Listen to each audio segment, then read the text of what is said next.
Happy Monday, y'all. Happy Monday. Happy Monday. I ain't post today that we were doing a live. I just jumped on here. So random. So spontaneous. That's me. I am tired today, but we gonna push through this live.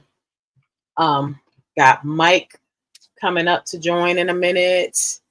Uh I don't know how many people have seen Joe's video. Our video will be up maybe tonight after the live.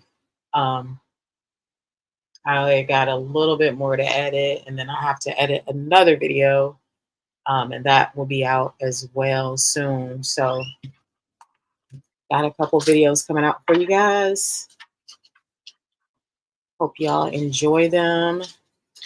We wanted to come in today, see if you guys had any questions for us. We're going to have a Q&A kind of night. I think we're just going to sit down and talk and chit chat with you guys. If y'all ready to chit chat, see if y'all have any interesting questions to ask us tonight. And we just gonna go with the flow like we normally do. I meant to grab I got these headphones. What's going on, Susan and Miss CG? You finished watching Joe's video? Yeah, we saw it earlier too, but we were there. But yeah, we also gotta motivate Mike to keep on doing what we're doing. We're building up some momentum again. But I think that event that happened this weekend really scared him and um, got him intimidated. It was scary at that moment in time when it happened. I didn't see it. Mike was the only one to see it. But I don't know. I'm gonna give him his time. I'm not gonna feel like I'm peer pressuring him to get back out and do something that he doesn't want to do or doesn't feel comfortable doing. So um what's going on, Eric? Hey, Joyful Steffi. Miss CG says, hey, were you all close to a road in that video? Actually, the place that we're at, it is by a main highway, but the houses that we were in, they sit way off the road, if that makes sense. So there's not like cars going by on the road that you guys seen us parking on or anything. It was just like back in the cut a little bit. It was more than back in the cuts, pretty much in the woods. In the woods. Well, yeah, it's a big area and a lot of empty places. What's up, Timothy? Timothy said, I just watched Joe's video. What did happen? Hey, Daniel. Hey, Dusty. Yeah, it was crazy. He ain't chatters tonight. But yeah, it was crazy.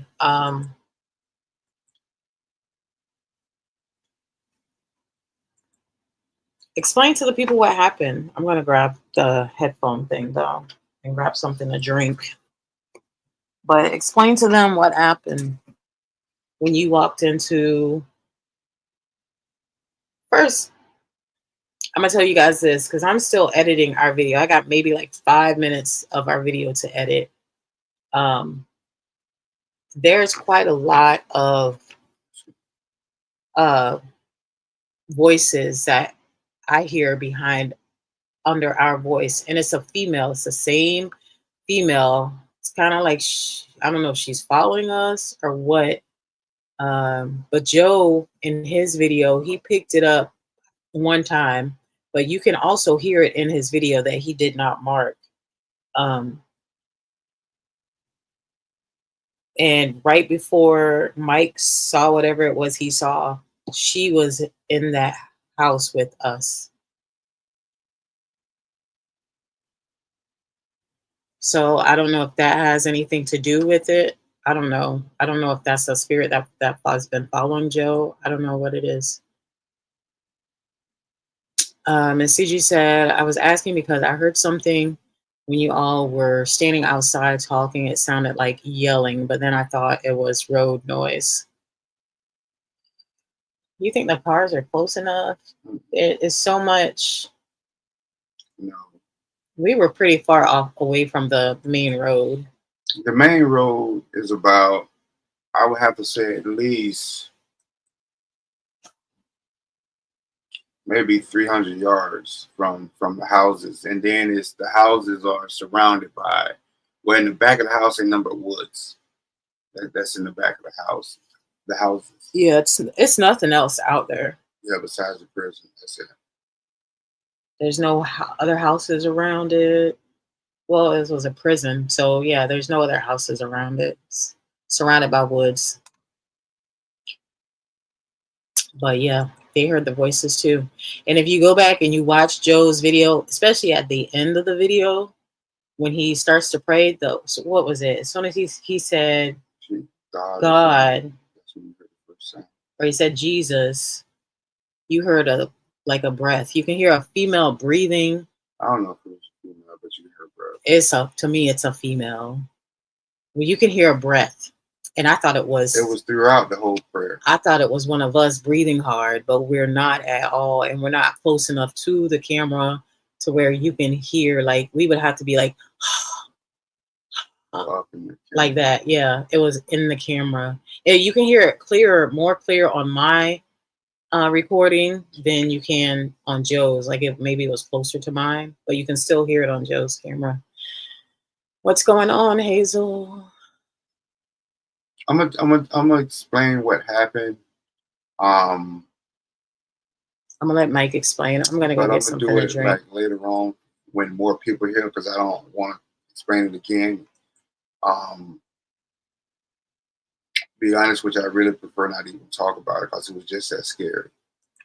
And even on the way home, when I was talking to Drina about it,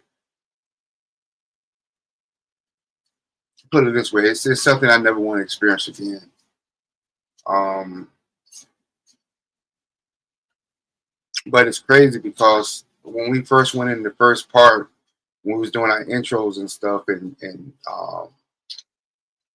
Joe said he heard a voice. I didn't hear a voice, but I thought I seen something out the corner of my eye. I thought I seen a figure walk by at the corner of my eye, and that's when we first had got there. Um, and then when we was doing the necrophonic, and if you pay attention in Joe's video, if you pay attention, I was looking out the window because I thought I kept seeing somebody in the road, um, right across the street where the lights at from the cars. I thought I seen somebody in the road, so that's why I kept looking out the windows. But after everything happened, I think it was just a tree that it was, but I'm not really sure. Um, but it was a hell of a night, man. It was in a sense, I guess you could say it was something I asked for, but I didn't want it that close. I didn't want it that close.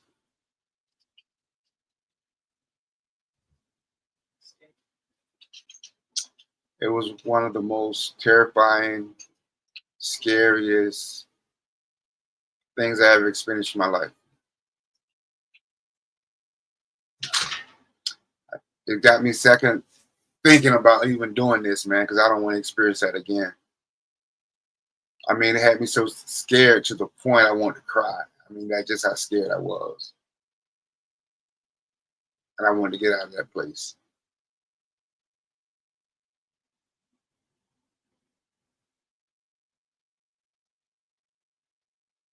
I mean, if you never experienced or,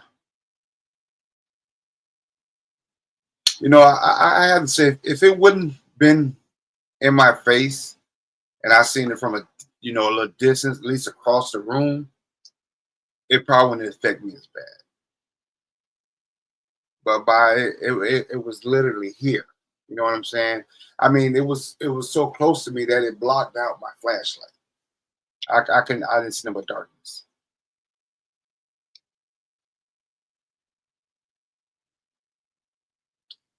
It was something I wasn't expecting. I can say that much.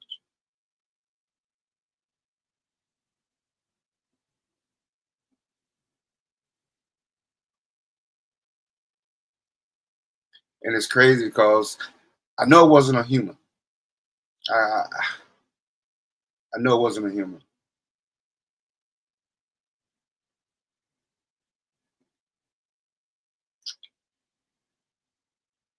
If it wasn't a human, I don't think I would have ran, but I know it wasn't a human.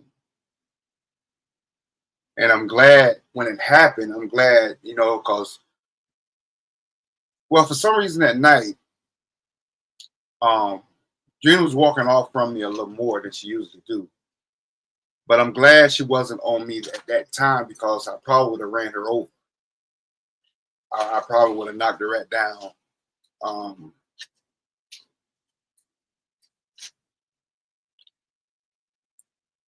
I don't, I don't know what I want to do from this point on. It was like I said, it was one thing one night I never forget. I know that much.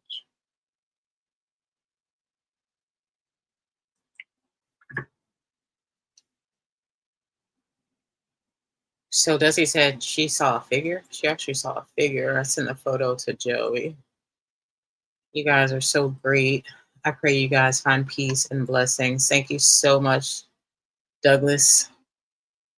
And then when I got home, I was tired because I ended up having to drive because Junior don't like driving on the back roads. And Highway 70 is pretty much a stretch of is a main highway, but it's just 2 lanes all the way down from pretty much Bradenton all the way down to where we was at, which was Okeechobee.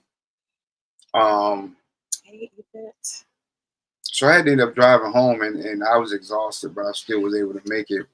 And when I got home, Drana said I just fell straight to sleep. He passed out. But I woke up. It felt like something was messing with me. Couldn't go back to sleep. Finally went back to sleep. Then I woke up tired today. I was like so tired, but I still forced myself to get up and do what I had to do, and I still feel the same way for some reason. But even after Carolyn said I love you. Thank you, Carolyn. Tried to pray. I was so scared I couldn't even close my eyes. I had to continue to look around because I was just that scared. I was just that afraid. And I can't remember the last time I've ever been that scared of anything. I guess I'll go ahead and tell you what happened. Well, as you can see, when we entered the building off Joe was the first one to go in. And I was behind him and Drina was behind me. Hey, Shirley. And we were standing there talking about the trash that was in the bag. So while they was talking, I veered off to the right, and there's a hallway there. And there, when you go in the hallway, you make a right, and there's 2 rooms. There's one off to the left, and there's one straight ahead. So when I walked up, I looked into the one in the left, but it was just a room. So I, shined a flashlight. So then I went to the second room. I had my flashlight, so I went in the second room. As soon as I made that left to look into the room, there it was, boom. And all I did was just turned around and ran. Then I ran to them and told them to go, go, go, go. And Joe couldn't move that fast because his legs. And Drina, I had to pretty much push her, and once we got out the house, it just happened so fast. It was so fast. I can be honest with you, all I know was a black mask. It was something black right in my face. Mm-hmm. And like I said, it was so black and so close to me that I couldn't even see my flashlight. I couldn't even see no light. I couldn't see nothing. I just seen it. It was there. And I did the most bravest thing to do, and that was to run. That was the only thing I could think of to do at that time.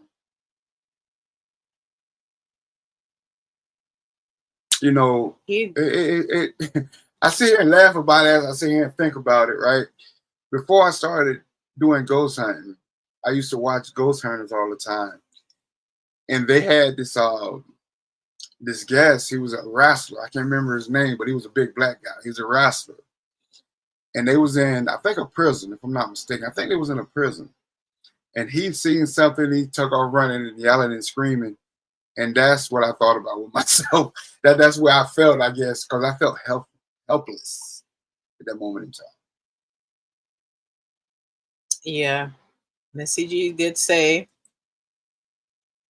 how many times I told you that you would experience something scary? That was terrifying. There's a difference between scaring and terrifying. That was terrifying. That was, it got me second thinking this thing, because I don't want to experience that. And then Hazel also mentioned how Joe's GPS kept turning him back around to that location, which is odd. It's very weird. He had called us. Um, he was, well, yeah, it was weird. I think it happened to him twice, Yeah, it 2 or happened 3 twice. times. Yeah. He hit the GPS to take him home, and for some reason, it rerouted him back to that place. Weird. Joyful Steffi said, sorry, this happened, praying for you. Thank you, but I guess there's no reason to be sorry, because this is what you sign out for. You know what I mean? And we've been doing this for so long. I remember me and Drina, we was in a cemetery one night, and I seen something from a distance, and I told Drina, let's go, grab herself, let's go. But that, like I said, from a distance, I think I could have handled it a little better. You know what I'm saying? But it surprised me, and just boom, right there in my face. It was like, I couldn't do no more run. Yeah. Send it, text it to me, Dusty. I mean, we go out and we do these things, but I never expect that something like that will happen. You know what I mean?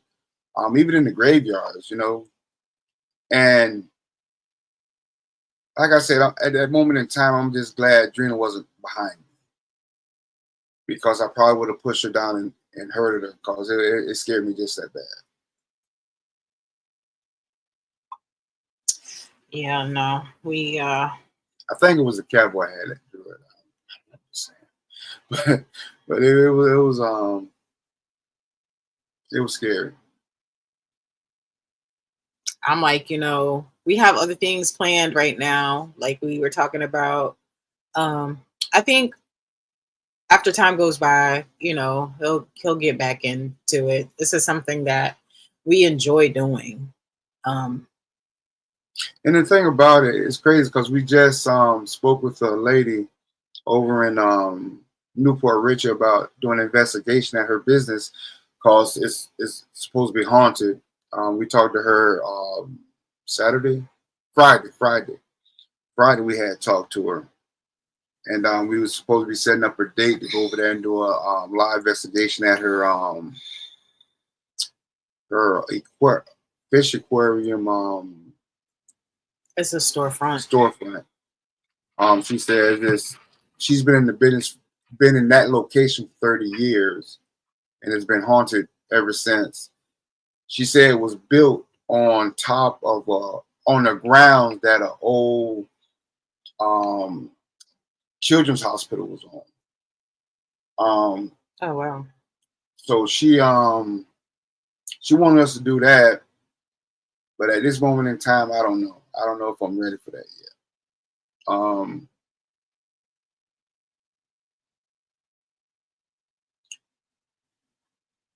It's just still frightening right now. Like I said, I even hate talking about it, because it gives me chills, and I keep visualizing it. But I think I'll be good.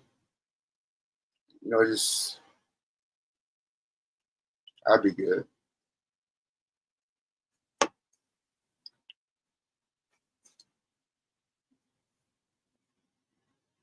Where is that? Oh, that's in that clean house. That was the one that we couldn't get into.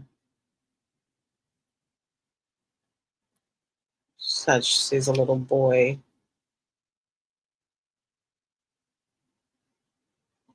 And then a dark shadow.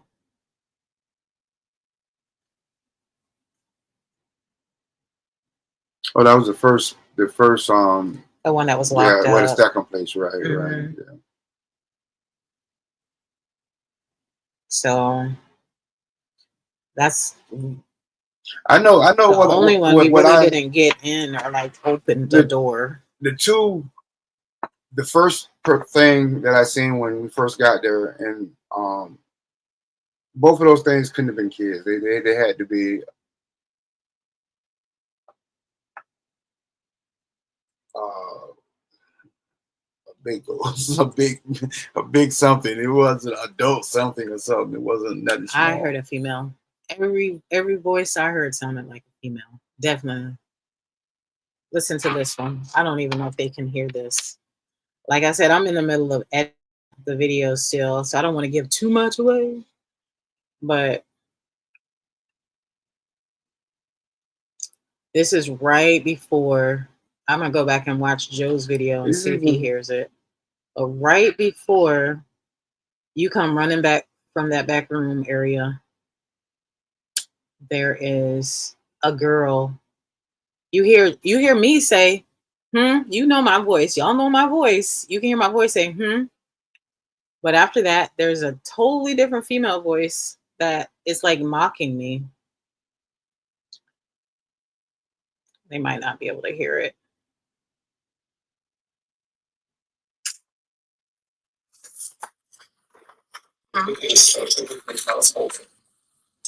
You're not gonna be able to hear it. You're not gonna be able to hear it. But put on headphones when you listen to this video and you hear. Did you hear it? I heard one. I think it was you.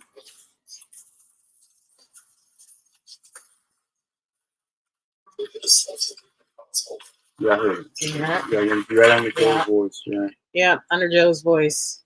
She's like, and it's a female. You know, it's crazy because I went to feeling when we was doing the necrophonic. When I say I seen something in the street, then I went to feeling kind of strange. Then I went to feeling like I don't know. I guess if you look at once you look at the video and you pay attention, you can see that my whole demeanor had changed. Just to get a cleansing done. Yeah, we're going to. Got to stock up on some stuff. You know, and it's crazy because the day was going so good. It was going nice. We we did the live at the Okeechobee lake, and that was exciting. That was nice, and everything was just going so perfect, so beautiful.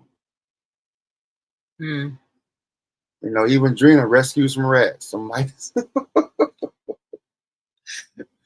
Yeah, y'all see that in the video as well. Drina loves the animals, big and small. But you're right, Dusty. That just validated what she had commented before, ever since we went to that cemetery, the one that Joe took us to. So still haven't reviewed that video, so gosh only knows what's on that one. And it went from that cemetery to the boys' school with us. When we went in, I think it was there when we went in that church, and to this place that we just went to. It's like it's been maybe it's attached to Joe. So this attached to Joe, why would he mess with me? Think about it. Hey, there was at the school. She said they were so cute. They were cute, but I wouldn't want it in my house. But they were cute. At the school, when it touched me on my elbow. Yeah. Mm-hmm. Now this, if it's attached to Joe, why wouldn't we mess with him instead of me? Hazel said you seemed preoccupied in Joe's video. Douglas said you seemed like he was off that night or wasn't feeling well. Yeah, it was two of them. I'm glad they got rescued too. It seemed like they were in there for a while. All three of you. So you think it's attached to all three of us? It's a possibility. I don't know.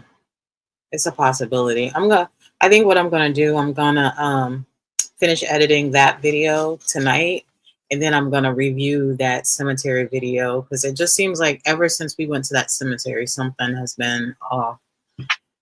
I definitely don't want to go and do a confirmed haunting, not knowing what we're getting into. And the lady said it's a possibility of a portal being there, and then with something already on us, and Mike not being 100%. Yeah, I think we'd be opening ourselves up for something really, really, really bad. And I don't want that to happen. Said I feel like that's what scared Mike. It showed himself. Hey, Deb. She said, "How are you doing, Mike?" Oh, I'm good. I'm good. You know. Thanks for the concerns, everybody. Not ignoring nobody. I just hate talking about it because I keep visualizing it. Says, I think different ones, not one. Yeah, Mike almost cried. I thought he was supposed to cry. He got teary eyed. He surprised me because I wasn't. No, well, none of us was expecting. We just thought it was gonna be a regular old abandoned explorer. Like, I wasn't expecting anything, nothing like that, anyway. So totally caught us off. I was just expecting the usual apparition figure. I honestly wasn't even in the expecting back somewhere on a picture and voice. That's it. That's usually what we catch, you know.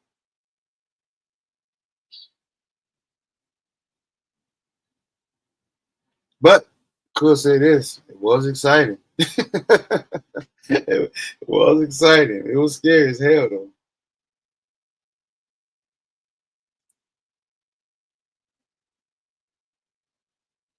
But you know, I sit here and think about when we went to the cemetery, the one up in Day City, the one that the cows was walking around in. What was it? The cemetery, the one where the cows. Oh yeah, the one that you scared of. Yeah, the one that now, we caught the shadows. They was behind. Yeah.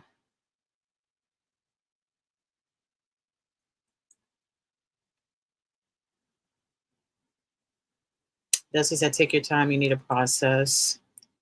Dusty says, "Alligator didn't get you, but the ghost." Yeah, the alligators, they were scared of me. They know. They already know. What's going on, She Spins? How you doing? Yeah, Mike was asking for it that day, though. Remember I don't know. Because I think we told y'all we've been having paranormal activities happening here as well. Our outside cameras keep picking up something, but nothing's there. We had to literally take our ring bell down because it was just ringing for no reason, and nothing's there. Because usually take a picture and there's nothing there. I was doing the dishes today and thought I seen something out the corner of my eye. I just laughed it off. It's in the kitchen.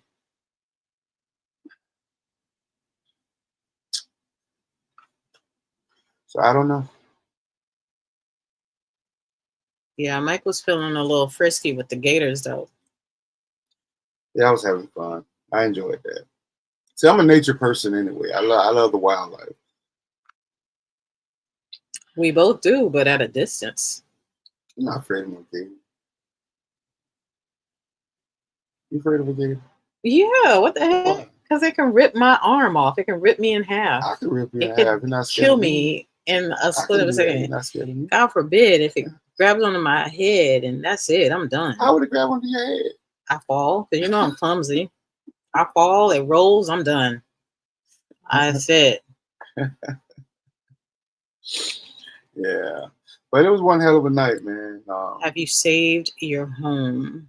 Have we saved our home? We haven't cleansed yet. No, we have not cleansed yet. We need to. We came home and he fell straight asleep. I tried to edit. I passed out myself because it was a long, busy productive weekend. So I'm gonna have to do that. Gonna have to do that. Hola, ¿cómo estás? Whew.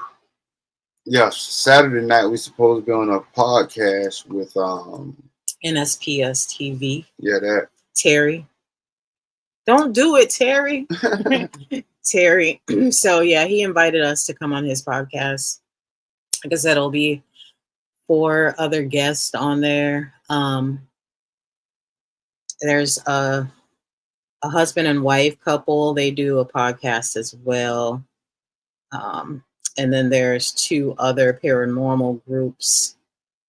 But I don't think they really have like regular YouTube channels. They do have podcasts and stuff. They go out and they do investigations. So it's going to be an interesting show. And it's diverse. And I think it's going to be interesting. You think so? She Spence says it followed you from that graveyard that the farmer let the cows into. She could be right.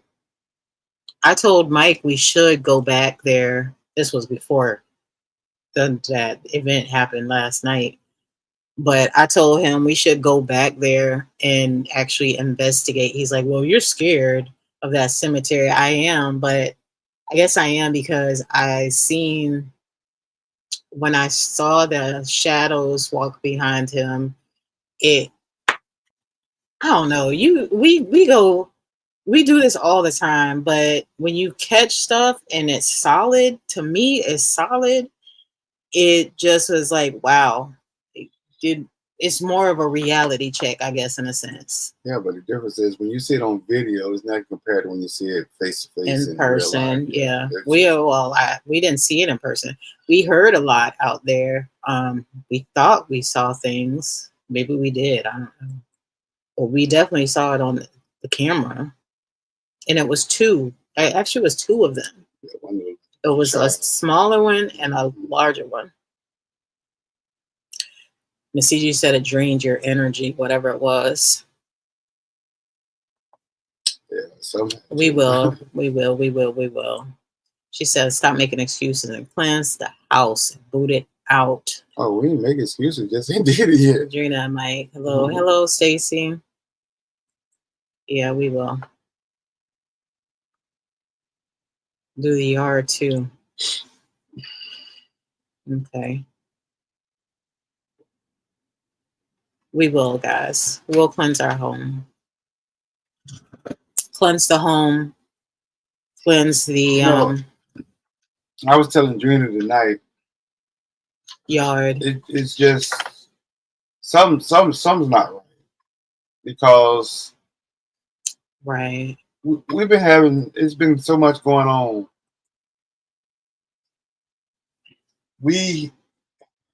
This house, it probably need to be cleaned, the same thing. Well, we cleansed it. It's been a while, so we do need to cleanse it again. But we should do it on a more regular basis, seeing that what we do. But there's just so much been going on here. We don't. Me and Mike would do videos every other week, sometimes every 3 weeks, depending on if I had any backed up or saved to put out. So we weren't doing videos as much. When we link up with Joe is active. So Joe wants to go every week and do videos, which is cool. But he's quick with it. He's way more quicker with it than we are. But here's the thing. This is what I want to say, which is a good thing. But when we've been doing these videos lately, it hasn't really been a ghost hunt. Mm-hmm. You know what I'm saying? It's been more of exploring thing. Right. You know what I'm saying? We might bring out the necrophonic or do a little voice recorder, but that's pretty much it. We haven't really did a ghost hunt. Mm-hmm. And we're still getting all this activity. You know what I'm saying? And the places we have been going to haven't really been considered haunted. Mm. Yeah. You know, the place we went last night, if I'm not mistaken, we're the first people that done a night video there. So but nobody ever said that place was haunted. Right. The Dozier School, we went there, which Right. I know that, you know, a door slammed on me and my daughter and all that type of stuff, but the other times we went to the graveyard up there though. We did a little ghost hunt there though. Mm-hmm. Yeah. But she said if you go weekly, cleanse weekly. This is true. It just, but like I'm saying, is that I guess the Dozier School, you could say that was a ghost hunt because we went to the graveyard and, you know, put up their stuff. But like last night, it wasn't really a ghost hunt. It was more of a explorer, you know. I don't know.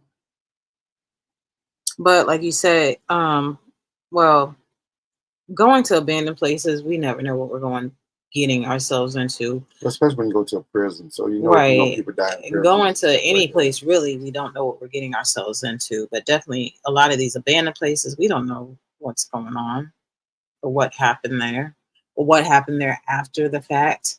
Even the cemetery we went down to, haven't posted this yet either. We went to it's actually the historical cemetery we went to down in Miami, and they are known to do rituals. They were stealing body parts out of the cemetery. What is he? The manager we talked to?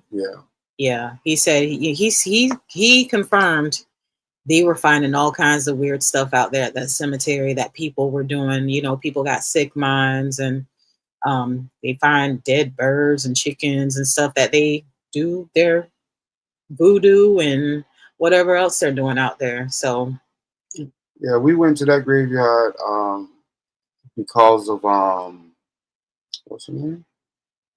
Florida Evans. Yeah, Florida Evans is buried out there, so we went to go. That's not her real name. No, but that's what everybody would know. She was the mother from Good Times with JJ. Ain't nobody. Yeah. Spirits are everywhere. I agree. That was just a leave I was taking just to let you know. Exactly. Yeah, she's been said we don't. And that's part of the problem. We don't know what other people have done in those places before we get there. Said frankincense and myrrh, that's the best to clear a home of yourself. Yeah. Esther, yes. Esther Rolls. That was her name. Yep. Hey, Jen. How you doing tonight? We missed you yesterday. Saw Eddie. We was talking about how feisty you was yesterday. Who said? Who? No, I think it was Universe said something about smacking her husband or something. The way Jen smacks her husband. So she said that one cemetery you went to as well in Tampa, also the same in Ybor. It was all over the news. People were stealing bones and skulls and doing rituals there. That's when they fenced it up. Oh, wow. I don't get why people... Because they do ritual.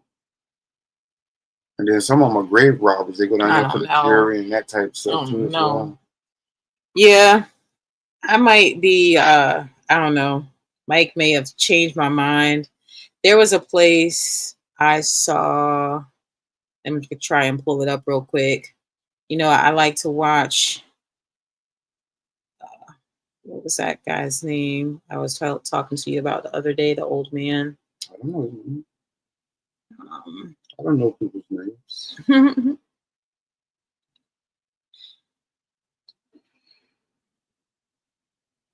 Faces of the Forgotten. I like to watch a lot of his videos, but one video in particular that stuck with me, and I was thinking maybe we can contact the people that own the house, but now I'm thinking maybe not, might not be a good idea. And then I try to think of like the spirits that are there, the old plantation, the one that he said nobody can stay there. Upstairs? Yeah. And they had to stay upstairs. He said no paranormal group has ever been able to stay in that house. They've all ran out that have come to try to do an investigation. He said there was over 100 people. He said one man was able to spend the night, but nobody else spent the night because something scared them to death. Like they weren't sticking around to see what it was. I And don't I blame was them after last night. I do not blame and them. I was thinking, it would be cool to be able to go there and actually do an investigation or try to do an investigation. But if you guys have ever heard of the Crenshaw House, horrible things happen there. It was pretty much a breeding farm for freed slaves. Mr. Crenshaw went out and he captured freed slaves, brought them back to his plantation, and made them into slaves again. And I guess when the like That would have been the best part of being a slave. you know Breeding, then they breeding. like his what was he growing, cotton or something, anyways, that went down.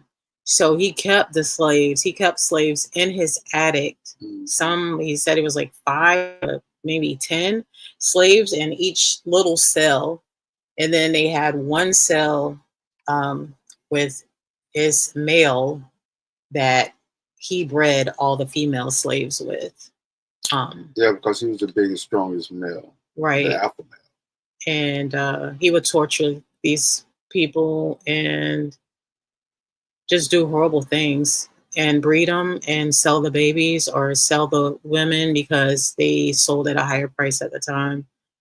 Said that some of them unfortunately died in those circumstances, so there could be bodies buried, unknown burial grounds on his land, and the house sits empty. The state owns it now, and I don't think they're going to do anything with it. It just sits there empty.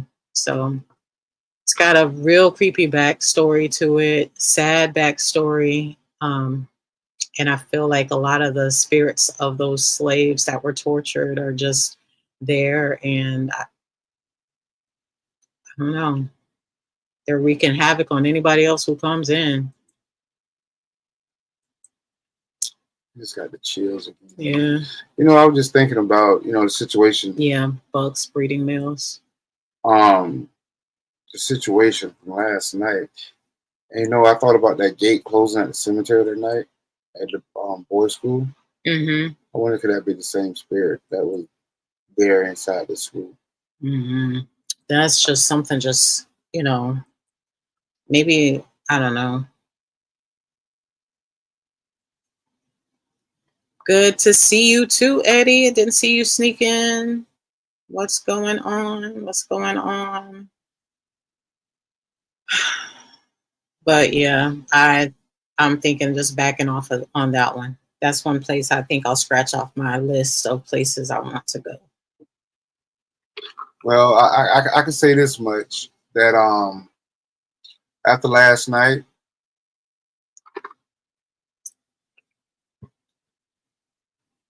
I I guess I can say I faced my fears. To be honest with you, and I didn't like it. But my thing was, did you see detail when you didn't see no details in the face? Was it just like a blank, like It a was a big mass. That's what I'm saying. It came. I don't know if it was already standing there. Cause when I turned, it was there. I don't think it rushed up on me. I think it was already standing there because when I turned, it was there. And like I said, it was so dark that it blocked out the flashlight. I couldn't even see the flash on the flashlight. It was just that dark I am and sleepy. big and big. I'm sleepy. I'm sleepy. Eddie talking about why y'all look so down. Y'all watched the Lassie movie. I'm trying to keep my eyes. I need some tape. Yeah, it was. She said, Dusty said, just a large black mass like smoke. It was. It was black. Listen, I'm gonna just put it this way. I never seen the Hat Man before. I never seen um no type of entity like that. You know what I'm saying? In a dark room. The but Hatman has but always been dark, just dark, dark. right? But No, what I'm saying is that it no was features. the yeah. I'm gonna be honest with you. If it did have features, I didn't see them because once I seen it, I was out of there. But I know it was dark enough that my flashlight did not penetrate through it, or should I say, it blocked the flashlight out. It was just that dark.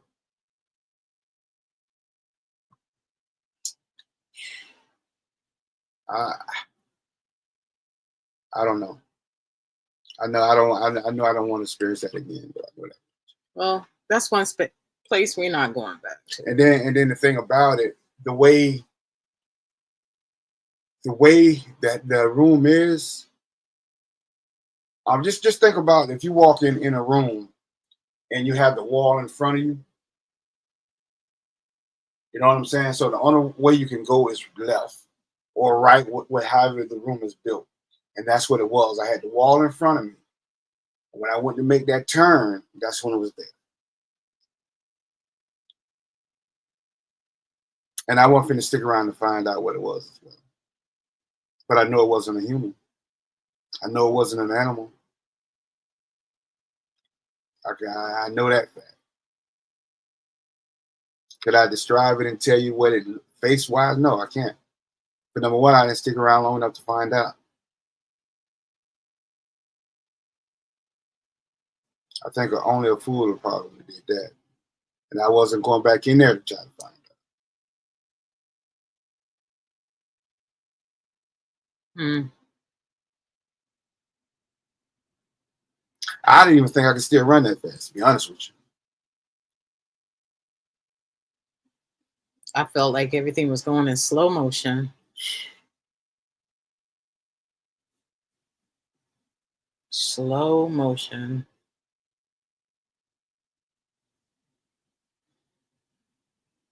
Uh, it was a scary night.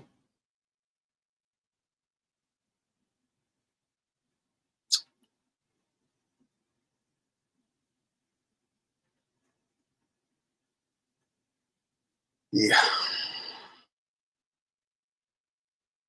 Good on the people.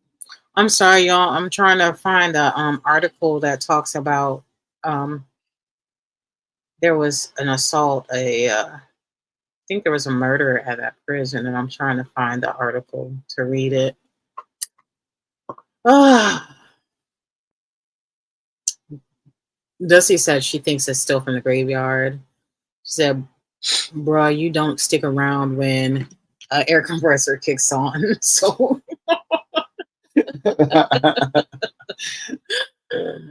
Deb said, "Scary chills. Ooh, you took off." I was out of there, baby. I was confused. And he said, "Yeah, bruh, I think I would have broke camp too." Yeah, he was trying to mow us down. Dusty said, "I'm so sorry, Mike." Stacy said, "Something might be attached to Jill. Wouldn't you say, Dreamer?" I think so. No, I'm not gonna say that. Me personally, I don't think it's Joe. I think it's me. You think it's you? Yeah. Hazel said, "I wouldn't stay you." I mean, if and the reason I say it's me is because all the bad luck that I'm having. I don't care which way I turn. There's some type of bad luck there. I can't get rid of my pains. I get like I was telling Junior today. My hip back was hurting. That pain finally went away. Now my elbow don't start back hurting again. He says, I when one can't. pain goes away, another comes back. Something else comes. I can't find work right. It's just like everything is just seem like it's towards me. This is one other thing too I should have thought about and I didn't. Mike has mentally has been in more of a depressed state lately than anything, and I know for a fact when we go out and do the things we do, we should not be. Our minds should be good in a good space. We should definitely be in a good space, and I don't think he is in a good enough space to be out doing what we are doing right now. So that doesn't help at all.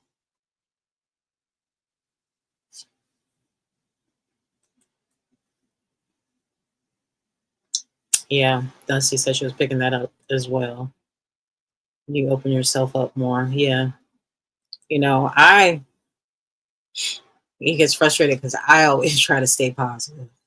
I always try to tell him, it's best to just think, be optimistic, stay positive. Don't.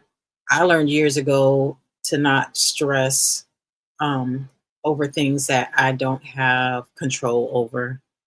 So I just put it in God's hands and keep moving. Some people look at it as me being nonchalant or whatever, but I just can't. I can't allow myself to stress too much because I know how much I can handle, which isn't a lot, but I know how much I can handle and I know my limitations. So I don't want to push myself to that point. That's why I ain't got no gray hair yet. You see Mike? Y'all see Mike? You see me? That's because of her. I'll be 50 this year, so That's because of her. I told her, right? I had one gray hair right here, right? She's talking, let me pluck it. Let me pluck it. I said, no, girl, you pluck it, more gonna come. And she plucked it. Now look at me, all grayed up. Yeah. But I shaved it down now. Yeah, she said you shouldn't be exposing yourself to supernatural if you're in a depressed state. Hazel said bad spirits will take advantage if you're depressed or vulnerable. Dusty says, I feel it's all three of y'all have this because y'all are three in each other's energies. A spirit is not like a human. They move. There's no time or space for an entity. 100% Hazel. You're like 6 years older than me. Dang, Timothy. Baby. He's a baby.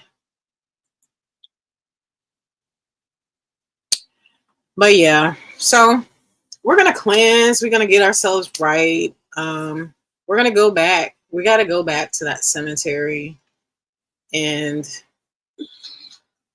do an actual investigation and talk. And maybe we'll feel better after it's all done and said. But Mike's gonna have to be in a better mental state than what he's. The only thing about that, to be honest with you, we don't really know if we have an attachment. We don't really know what we pick it up. No. You don't really know, because if you think about all the cemeteries we done been, and the thing about it, you don't really know how long you've been attached. Well, this is true. I don't know. You know what I'm saying? So I do know the attachment I had in Cloak really affected me. I wasn't in a bad place at all when we went there, but whatever attached itself to me, I felt it physically. I was not right from the moment we left that cemetery to 2 or 3 days later. I wasn't right. That was definitely that was something to me that was negative. So, I mean, with that cemetery, the Anaclody Cemetery, is over in actually Newport Richey. Is it? Yeah, I think it's over there near Newport Richey. And that cemetery, we got the clearest EVP we ever got from that cemetery. From a lady. And she said, I can't remember the lady's name, but I was reading the tombstone. And I said her name, clear as day. She said, Yeah. And then she came back and said, you did it. Clear as day. And Drina, it was just me and her out there, and she was on the west side of me, on the other side of the cemetery. Because at that time we both was doing recording. I wanted to start by myself at that time. But yeah, we both were doing recording, and we heard it clear as day. It could be that same spirit. That's what I'm saying. I don't know. But she says, take a deep breath through your nose, Mike. Hold it, count to 4, then slowly release it. To the count of 8, do it a couple of times, like just to relax. I guess relax your body, relax your mind. I think I'm relaxed. I just think a lot. Right, and it's good to just relax. I am relaxed. Relax your brain. Don't think. I have to. You don't have to. Everybody have to think. You turn on some nice like wind chime music or something in the background, and it just totally relaxes you. I just call me CG have the same thing. Yeah. Yeah, you could be his Yeah, but wind chime, Miss CG. I actually, to be honest with you guys, I do mental exercises. I do all kinds of stuff to try to relax my body, my mind, and my soul. Um, that's I do it all the time. Yeah, Stacey said, just please be careful. Dusty says, Frankie says, relax, don't do it. Relax, just don't do it. Miss CG's laughing at you. Yeah, meditate. That was the word I was trying to find. Yeah, I'm so tired right now. I can't even think of words. Meditation. I do meditate. You sit and meditate. So that makes your brain not think. If you just sit down, lay down. See, the thing about it, everybody do things in different ways. I understand that. That's why part of meditation is just let me explain something to everybody, including you. Because I feel the things that might ease you or ease you guys, it might not ease me. So I have to do what I got to do for myself to relax. You know what I mean? Mm-hmm. And that's when I'm relaxing when I'm smiling and having fun. I'm relaxing when I'm DJing. I'm relaxing when I'm being me. And that's how I ease myself. She said, sing it. Huh? Relax, don't do it when you want to go through it. I'm getting tired of her and Joe. They be singing these songs. They don't know them. And they be singing. You'll see on the beginning of the video. Jesus. Anyways. But yeah. I do a lot of things to relax myself. I thought my computer was plugged up. Your what? It said battery's low. Oh no. Did I kick it out? No, I didn't plug it back up. Oh. Yeah, but I do a lot of meditating. You know, yeah, I do a lot of mind easing and all that type of stuff. She says she's another music person. I know all kinds of music. Who said that? Drives Mike crazy. Dusty. Yeah. I know everything. Just about everything come on the radio. Like, you should have been a DJ. I should. I know everything. Everything. Yeah, but last night was terrifying for me. But you know what I'm gonna do though? Right. Joyful said you can dance it out with Joe. You know what I'm gonna do, y'all? I might have to go back and face my fears. Or where? I don't know when, but I think I'm gonna have to. Where? Back to that house. No, we ain't doing it. We ain't doing it. I'm gonna have to. Nope. I ain't say when, but I feel I'm gonna have to do it. Oh, I know some Spanish. Well, Mike knows some Spanish too because he's done DJing. A lot of Mexican. Yeah, I do a lot of Mexican parties and quinceañeras and stuff. You know what? I don't even know the songs. I just know the beats. Up, I do everything by beat.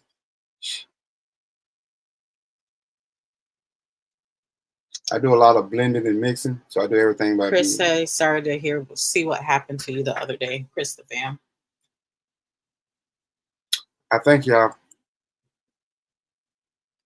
Hazel said, go back to the cemetery for sure. Yeah, I honestly don't know why I feel more comfortable going back to the cemetery. We had talked about why didn't that never happen to you?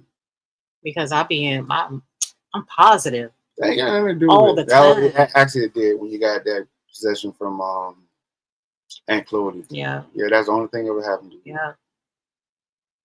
I don't care. I'm always positive.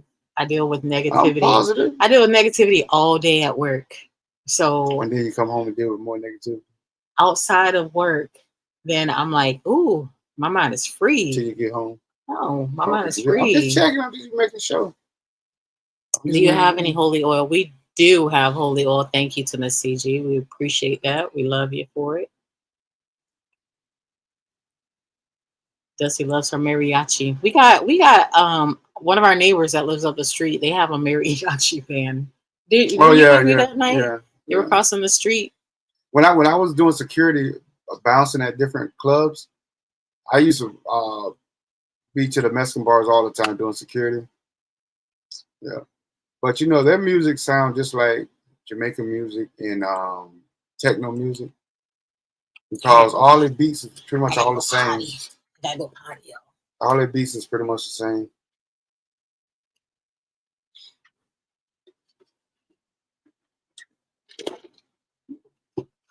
Yeah, Gina had to run to the bathroom. Yeah, but been one heck of a night.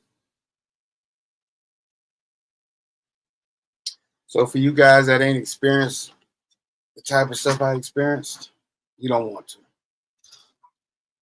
And I believe Miss CG, she put the hoodoo on me. She told me it was gonna happen. Then we told her last night, she laughed about it, y'all. So y'all get on her about that. Oh man.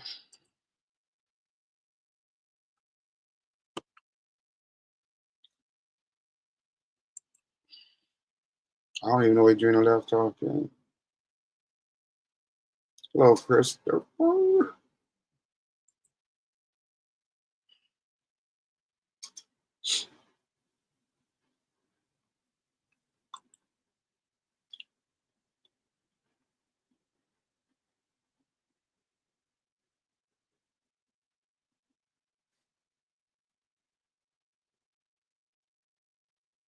No, I never did it there, but I used to go to oh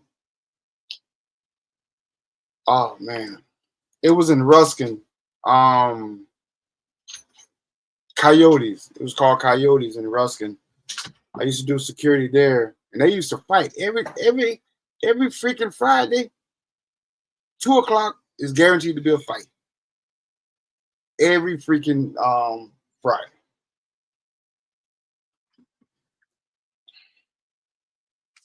Where you had left off at?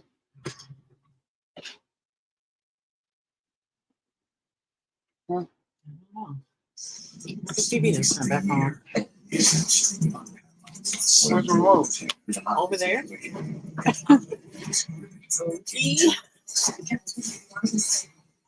TV just turned on. Did the dogs, did Rocky jump up on the bed? 97 Academy Awards had some jaw-dropping jokes. It could be sleep. Yeah. TV just turned on by itself. Yep. That's the first time that ever happened. Yeah. But I don't even know you're out. Wait, what did he say? Where? Let me get back into my DJing on the laptop. Right there, maybe?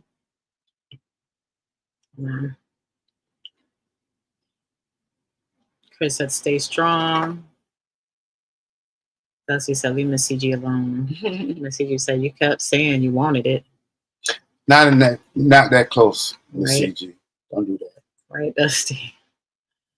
Eddie said, holy water comes in handy when you have to be around your mother-in-law. I sprinkle some around her and say, not today, Satan. Wow. That's my new merch. One of my new merch. It says, not today. I think I'm going to add the word Satan to it. Yeah. I think I'm going to do that. Add Satan to it. Not today, Satan. We're going to start wearing that when we go out ghost hunting. Yeah, but my thing is, why go ghost hunting if you're not looking for the ghost?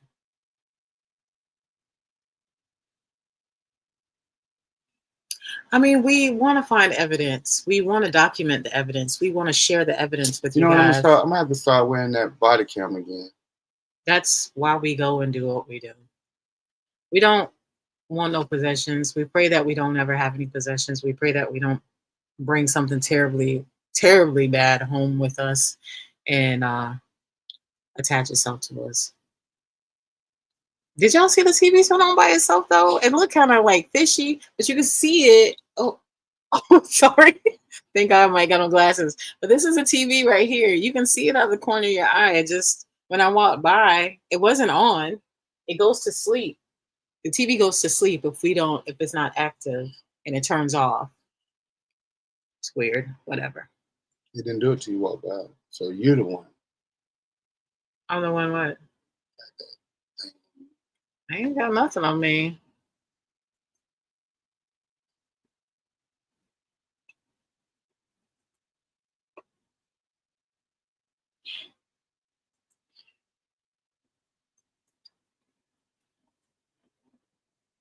Yeah, it'll go off. It times itself out, and we've been sitting over here. It'll go off, but it won't come back on until you hit the remote.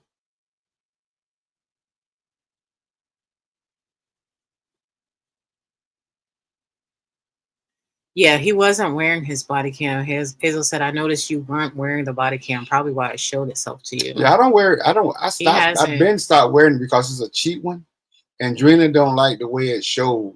Well, it shows good in the daylight, right? But not at night. So that's why I had stopped wearing it. It's been a while since I wore that thing. Nighttime is real pixelated, like. Yeah, it's one of them real cheap ones. I think I bought at pawn shop. I think I found at the pawn shop. I think it was like $20 or something. Yeah, $30. Cheap, yeah, just a little cheap one. He can use it. He can use it to go fishing, make fishing videos with. I looked back at our old live from a year ago. It was our Mother's Day video we did over a year ago. And we were talking about you doing your fishing videos back then. And you still ain't started yet. Well, I haven't started because I've been looking for work. Well, so I can't go fishing and look for work at the same time. The CJ said when doing ghost hunting, you never know what you get. You don't know. Right. I agree with that. So that's creepy stuff now when TV turns on, door closed by themselves. Hopefully the door ain't closing by itself. Yeah. Hopefully that don't happen. No, right. Our TV does the same thing if you're watching YouTube like we do and pause it after a while. Yeah, it turns off. It goes. Yeah. Because one thing I used to do when we were in the other room, when Mike would DJ, especially on weekends, because I didn't like to sleep in the dark until Mike got home. So I would just turn the TV on and turn the volume down and I could fall asleep because I had something playing in the background. But now with this one, it shuts off after so long. So it's kind of, but luckily by the time it shuts off, I'm usually asleep anyways. I guess that's part of me being a big scaredy cat at times. I'm going to be a ghost hunter and I'm a scaredy cat. Good night, Stacy. Thank you for joining the live. We appreciate you. Thank you. Hazel says we all need to send Mike some good, positive energy. Yes, please, everybody, send him good, positive energy. Pray for him. No, you don't. Pray for him. And he is in denial all the time about it. And I try to talk to him and stuff. But y'all just pray for him and keep him in your prayers and send positive energy this way. Because I only have so much. And it ain't enough. Really? So we need all the positive energy we can have. And everybody with good intentions. Good intentions only.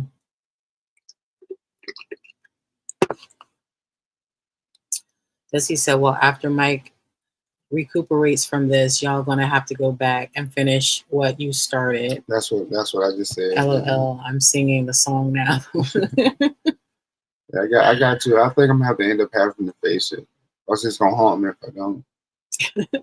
She says, do as I say or get an ass whooping, Mike. Man, one of them a while. He says his head's so hard. It is. Yeah, it is. Very. My head. It's like a rock. Why you say I got a hard head? You're stubborn. I'm not stubborn. You are. I'm just a man. You're stubborn, like I say. I'm not stubborn at all. No. What make y'all think I'm stubborn? You're hard-headed. Because I keep telling you, I keep trying to talk to you. I've asked you multiple times, have I not? Are you What? okay? Are you Okay, so what's that have to do with being hard-headed? Sometimes people You don't just want don't to want to talk about it. exactly. So Okay. so why is that being hard-headed? Right. Sometimes you want to talk, sometimes you don't. Mm-hmm. And see me, I'm the type of person, regardless on how much you talk about it, I got to be the one to take care of the problem. Right. You know what I mean? So Maybe that's part of the problem too. I mean, Eddie said we don't watch TV. They watch a good movie, Netflix or something. When they want to watch something good, they don't watch the news or anything to do with negativity. oh, we don't either. We don't watch regular TV. But the only thing I watch, I'm gonna be honest. The only thing I watch a lot of the negativity. Well, I don't think it's negativity. It's just things I want to know, like um what is it? Politics. Negativity. You know, well, but you got to know what's going on. You do. You know what I'm saying? I tell you stuff, you like, when that happened, what happened? You know what I'm saying? Yeah. Because I think something like that, you have to know what's going on. You know what I mean? Like me and Miss CG, you talk about things when it comes down to the government. You got to know what's going on. You have to. You know what I'm saying? So that's what I do. I see what's going on. You know? She's said that's right. Handle my light work, Trina. So funny.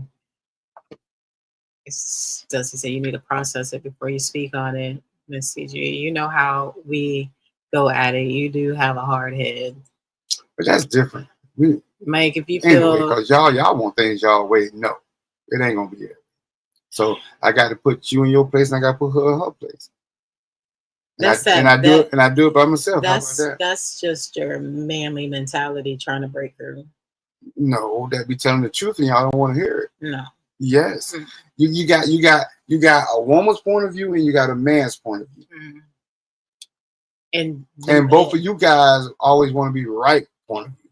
And you always want to be right. But I am right. You're not. I am right. No, you're not. Yes, No, you're not. No, you're not. Why? No, you're not. I'm just not a back and forth type of person. So if you want to think that way, wrong. no. If you want to think a certain way, okay, you think y'all that way. Be wrong. You ain't missing. I'm not gonna work a headache up going back and forth with somebody because you can't win. Me. No, it's not that I can't win. That's just not me. I don't have time. You can't. I can do better things. I ain't got time. Well, the better things you can do besides argue with me. Not you. I'm just saying people. I'm not talking about people in general. Well, I'm not a back and forth type of person. You see, like right now. You are lying. Who got to have the last word? I do. Exactly. That's the point I'm making. That's the point I'm making right there. And I usually do. Because I shut up, right? Exactly. I let you have it. See, sometimes you exactly have it. Kayla said, Mike, if you feel you have to go back and face that place again, then do it. But do it when you have healed from it. Oh, yeah. Like I said, I don't know when I'm going to do it. You know? Amen, Hazel. Amen. Said, bruh. Hazel, stop arguing. Oh, you ain't heard you both. You ain't heard nothing yet. We don't. You should hear me in the CG. Chris said, hard head, Mike, butt whipping by Drina now. See, Chris, that's the man right there. That's why I'm shaking my head. That's why I'm shaking my head. Where's Eddie? Eddie, you here? Yeah, I just listen to them. Do Jen got you hush hush? Eddie's like, I'm back here. I ain't saying nothing. I ain't saying nothing, right? I ain't saying nothing. But this guy here jumps on the woman's side. Chris. Jeez, I can't win for no losing. Look, it ain't a long period thing. It's very short lived though. What? Us going back and forth. Oh, we don't argue. No, we don't argue. We rarely ever argue. We don't argue. Rarely ever. Rarely ever. Rarely ever. Well, I tell her what it is, and that's it. Right. And I just say right. Yep. Right. Yep. Y'all notice that in a lot of the videos. If y'all want to. Y'all hear me in the back of the videos. Yep. Okay. Now, she's saying all that, but who be getting cut off all the time in the videos? So that goes to show. Yep.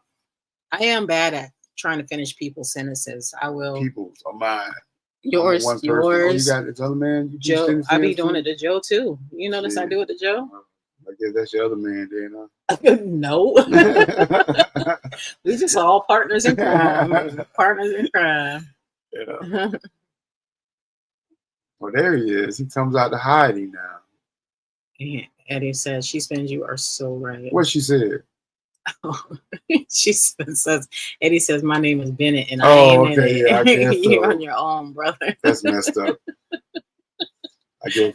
He just said he's staying in his lane. That's all. That's messed up. Hey, Michelle, how you doing? Hey, Michelle, how you doing? Could you take my side, please? He needs a man. He needs. Well, you got a man. Actually, you got 1.5 because Eddie done stepped out the picture. Well, if Eric was in the building, I know he'd raise his hand up. He must have left. He must have left out. Yeah.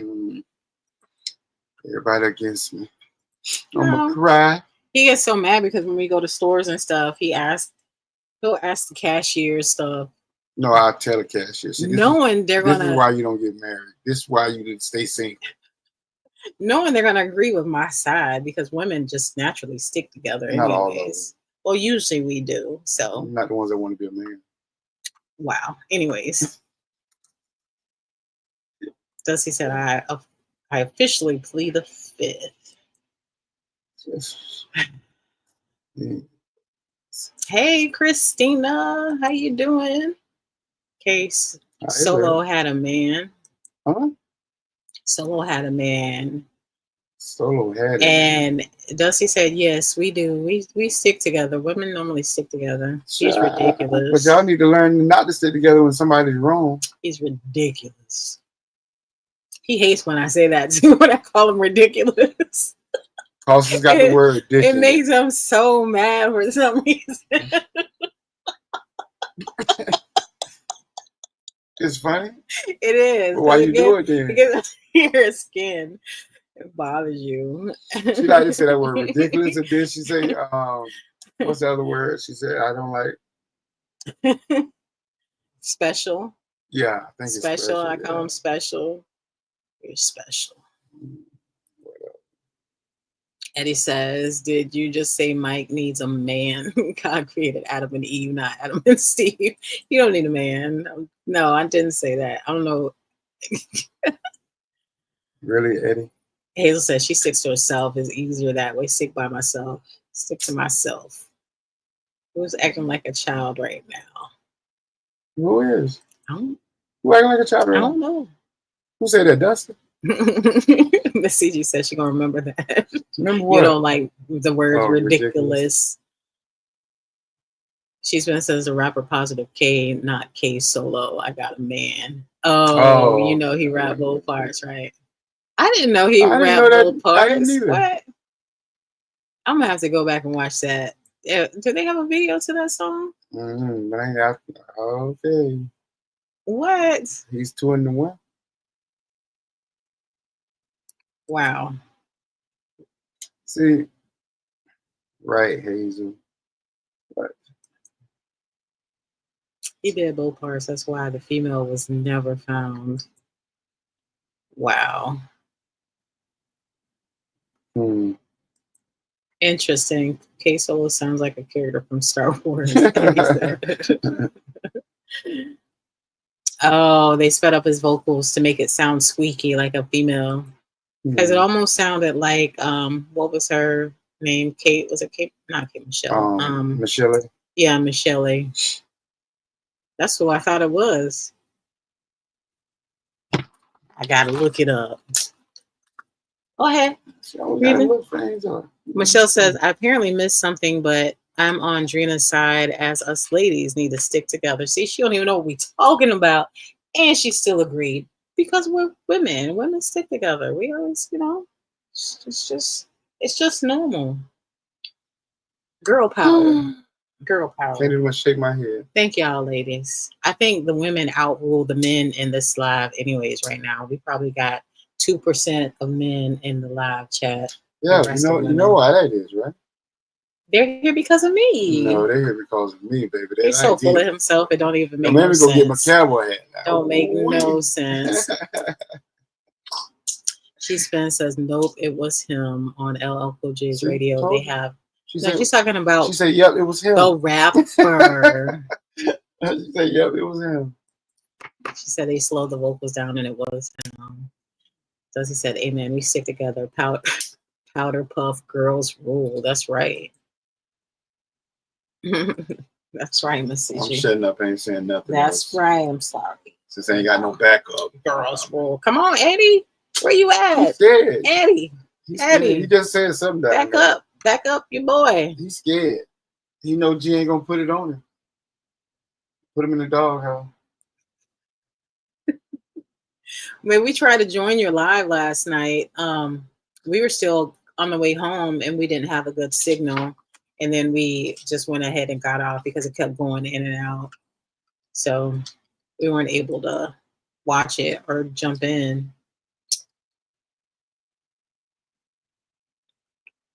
So I quit, Mike.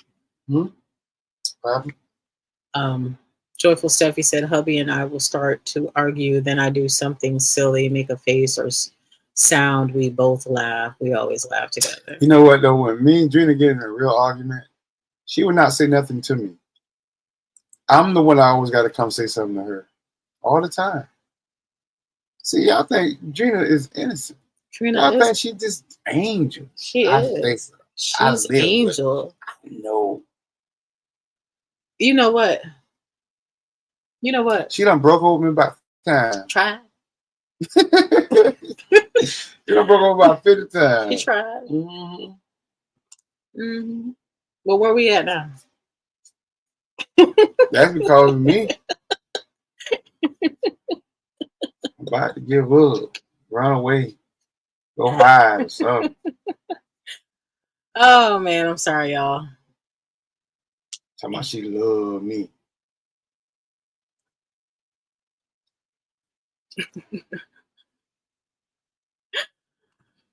They're laughing at you. She's says, he halo and smile shine so bright beside you, dismal dank Mike. I'm the one who make her look good. Somebody's like, what? Look, silence is what breaks the mold. When we go quiet, y'all need to worry. Well, what about when the man go cry? Y'all ain't worried? Eddie says, I appreciate the fact. Why they always be saying, what's wrong with you? What's wrong with you? Exactly. This one, nothing. Okay then. Nothing. So who be going silent? The man. And he says, I appreciate the fact you came by, but still want to do an interview with you both so that some of our subs can get to know you better. We love you guys. We appreciate that, Eddie. And we love y'all too. Well, I'm coming. I wouldn't say I guess we did kind of interview you, not really, but you've been on our live quite a few times. So I got an extra room. Him and Manny can bunk together. He'll have Manny laughing all night until I fall asleep on him. She's been talking about she love her some you, Mike. Thank you, darling. Appreciate it. She's talking about me, special what? one. Who you love?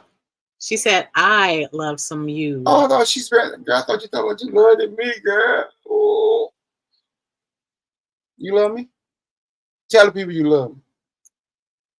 Tell them. Y'all, I love Mike. I love Mike. We ain't been together for what? 14, 15 years for nothing. Daggone. You love me. Ooh, she love me, y'all. All right. Michelle said, all us ladies are angels, even if we have red pointy things holding our halo up. That's right. I just push them devil horns. That's what be holding them up. That's why you say little red things. You got to push them down. That's why she say little red things holding the halo up. The devil size. Horns. Exactly. Satan in the sky. Wait. Hazel said Mike needs a man cave. He does have a man cave. Oh, yeah. Right there in the garage. Yeah, that's where all my DJ equipment at. Get somebody else to do it. Timothy said, guys, tears don't mean nothing. Guys, tears don't mean nothing. I don't think so. Adrian loves you. I got better things. I don't think so. What's she saying? Really? Anyways. She's so funny. Anyway.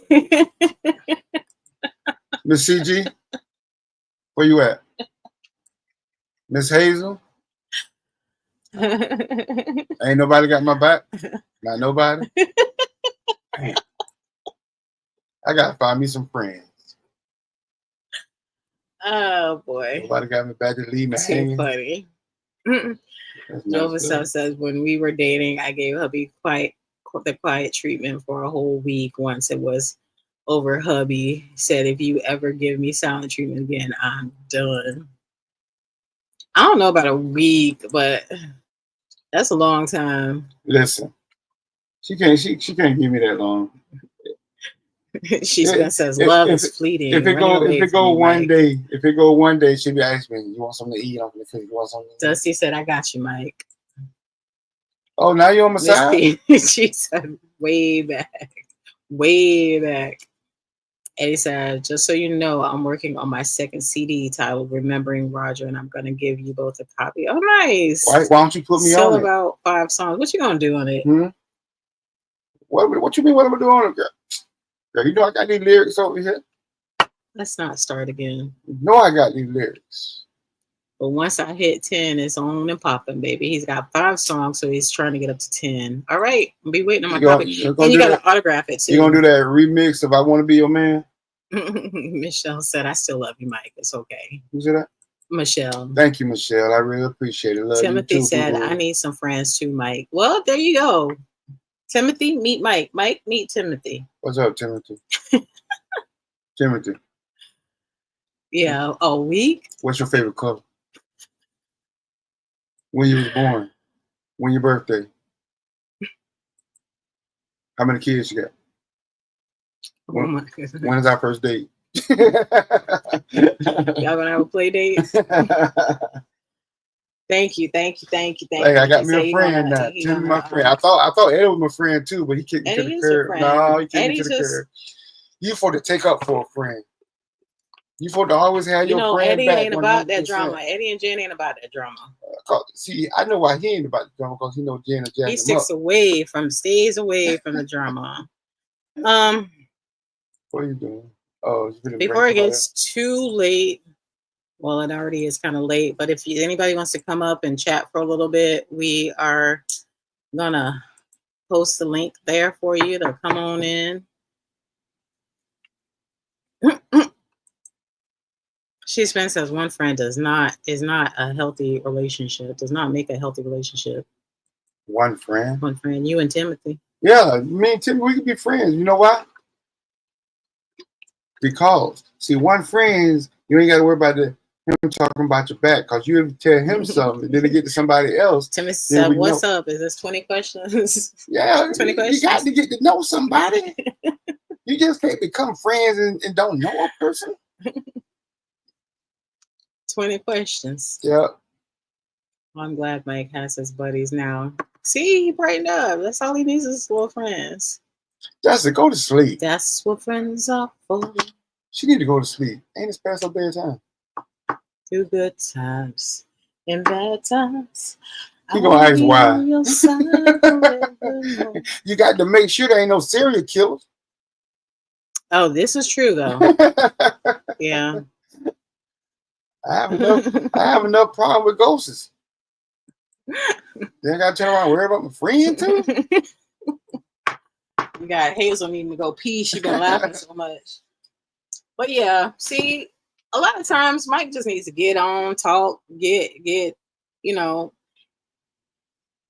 talk to you guys, talk on live. Like it really brightens them up. Like I said, we enjoy making videos and stuff. I don't think we'll ever stop. I think we need to be in a better place. We need to cleanse. Definitely we need to cleanse. And we need to start practicing that on a more regular basis than what we do. So we are gonna start doing that. She's gonna yell at you. So I'm gonna bring up Juanita. She spins. What's going on, Juanita? I'm gonna go to bed. What's up? What's up? How you doing? Michael. You come on. Michael. I can see now. Get on. Ain't nobody asked backspin to come on. You got that? You must be breakdancing or something. You know how to dance? Oh, you got your glasses on? You can see? Yes, you can see now. I got two pair. I got the lenses that's inside my eyes for like close up stuff, and then I got my glasses for distance. You know what? I've been waiting on my contacts for I don't know how long. No, not contacts. These are a cataract. The lenses when they take your cataracts out, they I inside don't your know. eye. Oh, I really? didn't know Oh, that. wow. Yeah. So that's They how can, you can see. they can give you the prescription you want. Like they can make it the same as what your eyes were before you got cataracts. I don't But trust nobody making my eyes. Though. so mine are for like at work working on a computer. So about 4 feet in front of me is super clear without glasses. But then for driving and for distance reading I need glasses. Yeah, that's what mine's for is distance. Like I can't read nothing with these glasses on. Hey everybody, what's up? What's up? Everybody. Go away. Who No, else she you talking see? to the people in the room. Oh, I'm looking behind. He's I so thought silly. somebody else. Yeah, what the heck? Yeah. But So yeah, what it's time to get gardening, y'all. Get who? Gardening. It's time to start getting Gardening. your seeds and stuff ready. Start getting your. You need some sun. You sounding like my husband. You need to be quiet. He's always picking on me. You need I to can't move out wait the for floor. winter to be over so you can get your tan back so you can fit in with the rest of the family. He said she too pale. You're too red bone. Yeah, that's my husband. He's your complexion, Mike. Y'all will get along just fine. Got the same personality. Unfortunately. Stubborn. Unfortunately. Yeah. See, she deal with it all the time. You know what? You need to be thanking us. What? Both of y'all. You need to be thanking us men. Why? Yeah, exactly. Why? Hold up. Mr. McCants. Mr. McCants. Let me nip this in the bud now. Y'all need to be thanking us. He must have went back downstairs to his DJ. This what I'm saying. My husband's from Brooklyn. So he's a DJ. He got all his DJ equipment and stuff downstairs. So he's probably down there. He can't hear me, so he's probably down there now. He probably not because he don't want to hear you.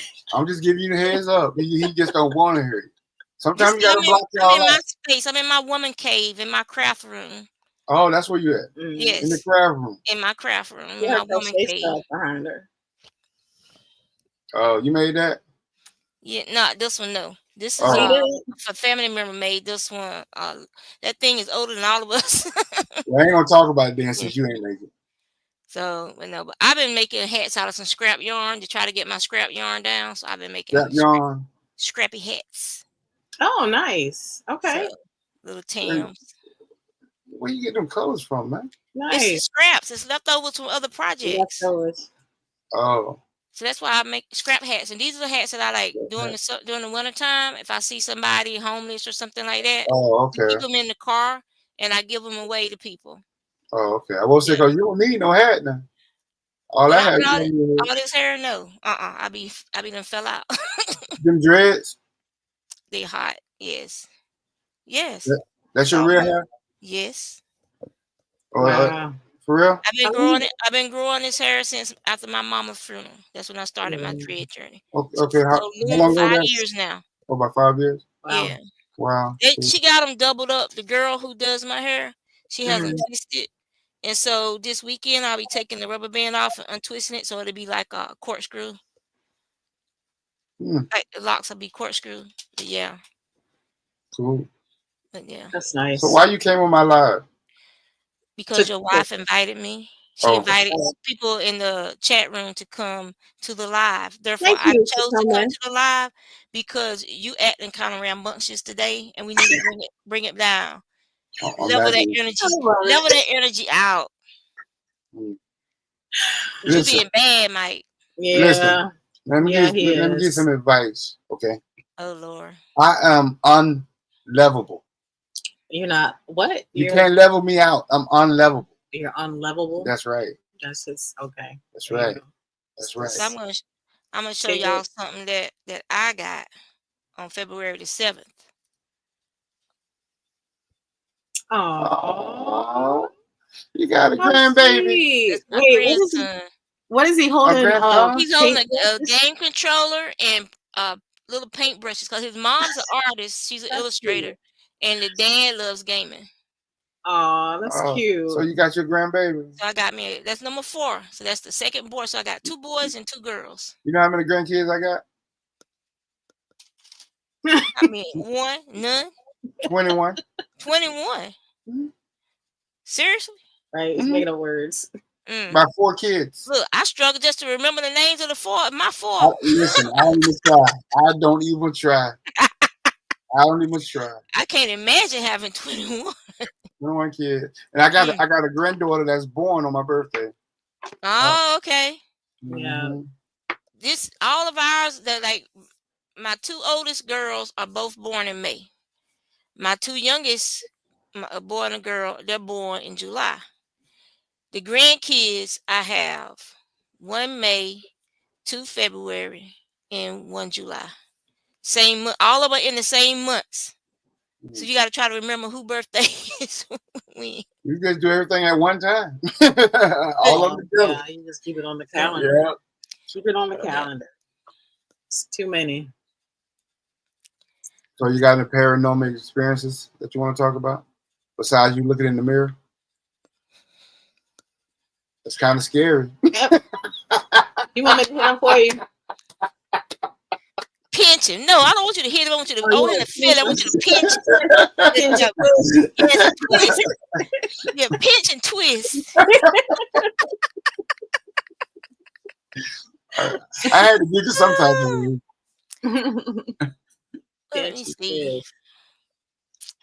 When I went home over the Christmas holiday, like my dad, he's in the end stages of Alzheimer's and dementia. And so he has reached the point where he's cussing everybody out. He's getting more verbally abusive, and he can't get physical with you because he's basically his legs is locked up now. And but it's like when I went over to the house, it felt like, how like when you go to church or a funeral or something and everybody congregate after the hearse and stuff and left and everybody's sitting out there waiting to leave. You got all these people just standing around. You got to kind of push your way through them to get out, to get to your car and stuff. That's what it felt like going into my mom and dad's house. It felt like I was having to push my way through people to get to his bedside. Oh, wow. And then when I got there and I was, he looked up at me, he said, "Hey, Neat." He knew who I was. And rarely does he know who I am when I come down there. He'll peep at me, and then after I leave, he'll ask my little sister, who was that lady that came to see me? But he knew who I was. And he said, I said, "How you been doing, Dad?" I said, "I see you got your hair." Because we haven't cut his hair since he's been in the bed. So we've been letting his hair grow and they get it plaited and stuff. And I said, "So how you doing?" And he said, I'm fine. He said, "Neat." He said, "I love you." He said, "Make sure you tell your brothers and sisters." I said, "I love all y'all." And then 2 seconds later, he didn't know who I was again, told me to get the hell about his damn house. Oh, wow. But it was just like, my brother says he's up all night talking to everybody that's done passed. And I told my brother, well, they waiting for him, because it felt like I had to walk through a bunch of people to get to his bedside. And it really felt like you was, like how you ever trying to get around people and stuff. You felt like you having to go around people to get to the bedside. And so that's the only thing that has happened with us, well, with me recently, where I felt like, that side touched me. But it wasn't like a bad feeling. It wasn't something that was scary. You felt like it was just family members in your way, and I can understand that, because where he is right now in his journey, and the fact that my brother said he's up all night talking to my grandma, my mama, my uncles who passed, his sister, his friends that are passed. He's up, his cousins that he was close with. He's up all night talking to them. My brother said all night talking to him, and they'll laugh. He said he'll be laughing, like somebody told a joke or something like that, or he'd be like, "Hey, remember when, da da da." My brother said he done learned so much stuff listening to him, talking to them people that ain't even funny. Just hearing my daddy's side of the conversation, he has learned about, different family members, people he didn't know if we were kin to. He been trying to jot things down when he hears it, when he catches stuff, just so those memories won't be completely lost. Because Right. through him receiving his visitations, we're actually getting more history on our family. Oh wow. So that's something that y'all, if anybody else is going through that journey, that's something you can do. Take notes about what he's talking about, what they're talking about, who they're talking to, and what they're talking about. And a lot of that stuff will end up having truth in it. Like when you talk to an older person, like my uncle on my mama's side, her brother, he's like one of the oldest, last living relatives that we have, that we deal with, that we know. And so he's verified some of that stuff, and because he knew the people that my dad is talking to. Oh wow. So, That's but yeah, Mm.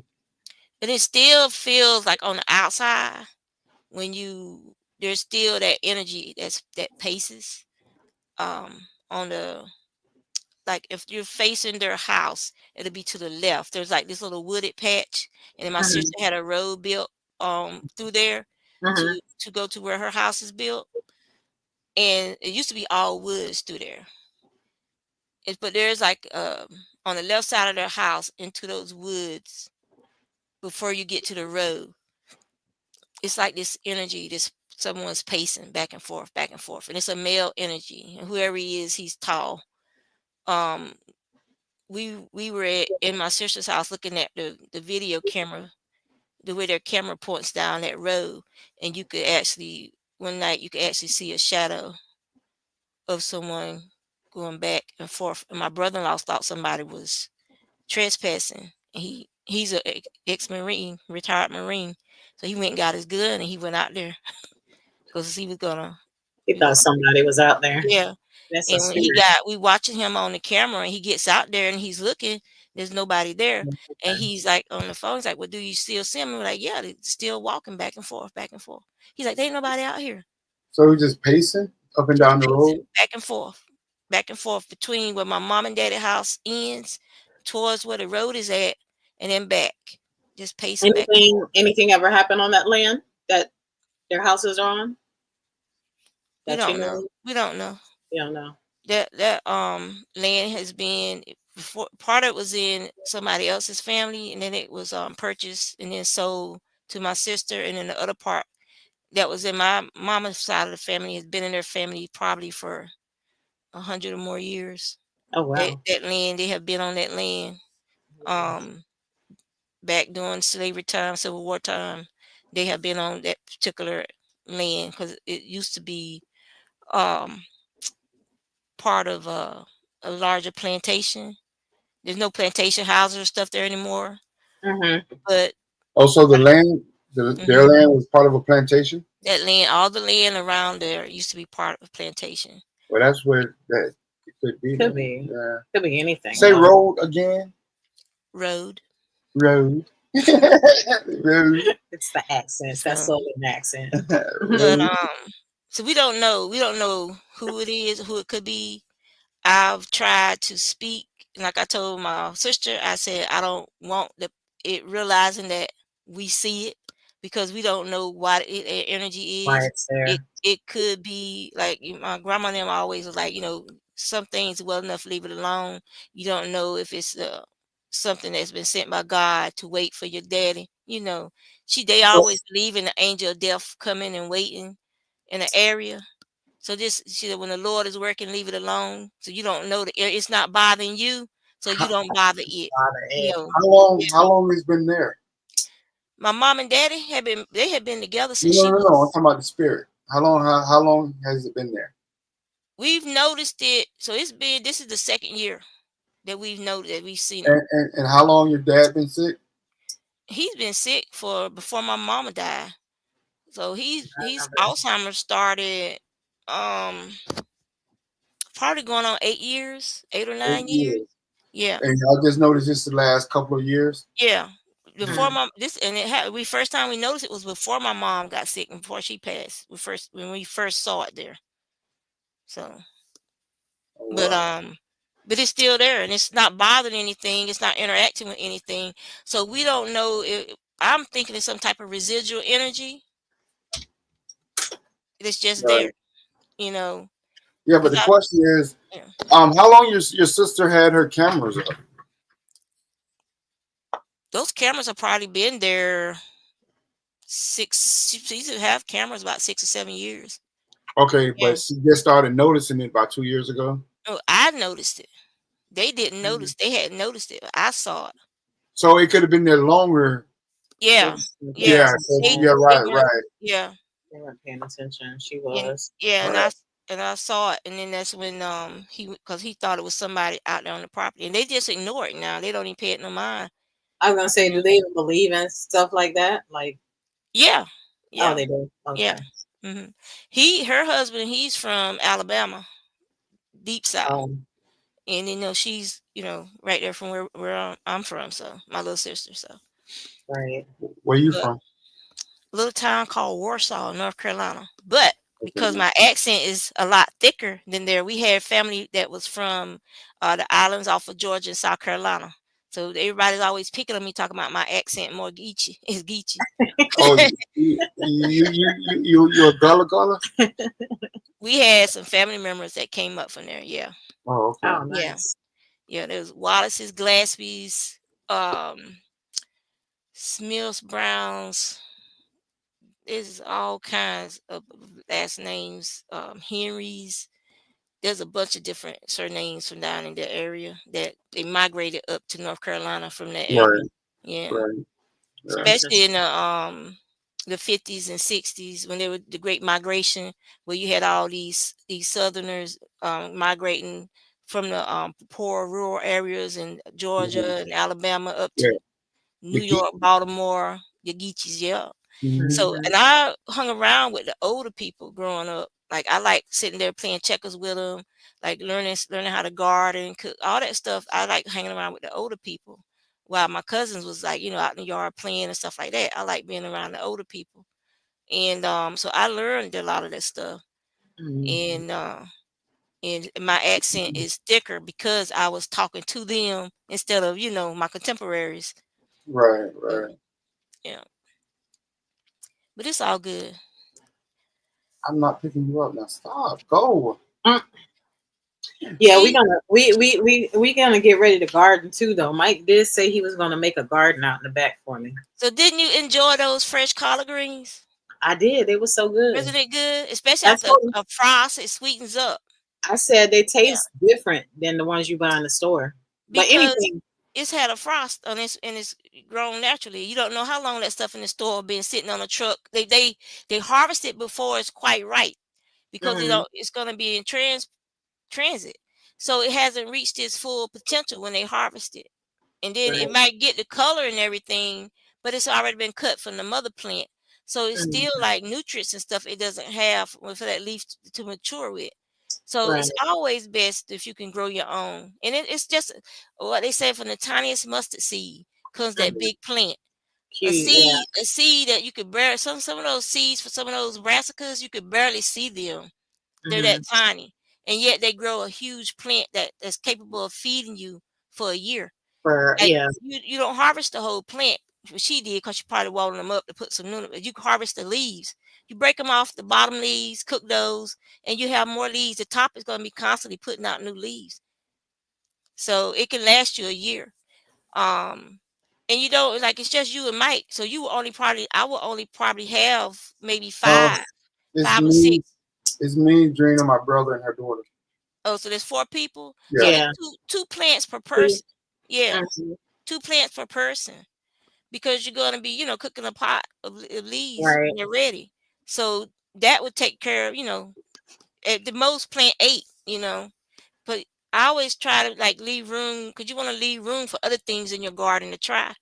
Right. So look into Depression era vegetables to see Hmm. what people were growing in their gardens in the South during the Depression years, because those plants are proven to feed people when times are lean. that those plants are proven to make food. For instance, there's a beet. I know my grandma used to grow up. I have to find seeds for it because I remembered it the other day. I was remembering us throwing them big beets to the cows. And but we would also get the greens off of them too. So no beets and cook the greens. Yeah. So but they're big, they're huge. But you can harvest them when they're younger for us, for people to eat. Citron. My grandma used to make citron jelly and citron. She would add citron to soups and stuff, and it would take on the flavor of whatever you were cooking. But it would be like you were having a different texture of a vegetable or meat, excuse me, in the pot, and so that would make you feel more full because you had, you have to digest it, so you felt full, even though it didn't really bring anything else to the table on its own, but it made that meal stretch further, and it soaked up the juices from that soup, so no part of that soup was wasted. It was all eaten. So they had ways of stretching food, and they grew foods that today are considered a weed. But they grew it, they cooked it like spinach, or they added it to the greens, things like that. There's a like, you see the parsley in the store, right? There's a parsley that has a root on it, sort of like the root on a carrot or the root on parsnips. And so there's a parsley that has a root, and the whole plant is edible, like a dandelion. The roots are edible, the stems, the leaves, the whole thing is edible. But I haven't seen any since I was a child. And so I got to find seeds for that. There's a lot of stuff I don't see like we did when we was coming up. Yeah. A lot of like here in Florida, we used to have blackberry trees. You don't see them no more. We used to have the cherries. Not like they was round, but they had like grooves in them, and there was cherries. You don't see that tree no more. Like they got like real deep purple. Almost. Yeah. You don't see those cherries no more. The wild plums, you don't see them no more. Yeah, there's a lot of fruit that when we was coming up that you don't see now. Like we had here in Florida, we had a lot of guava trees. I don't even see them anymore. And we used to grow them in the backyard.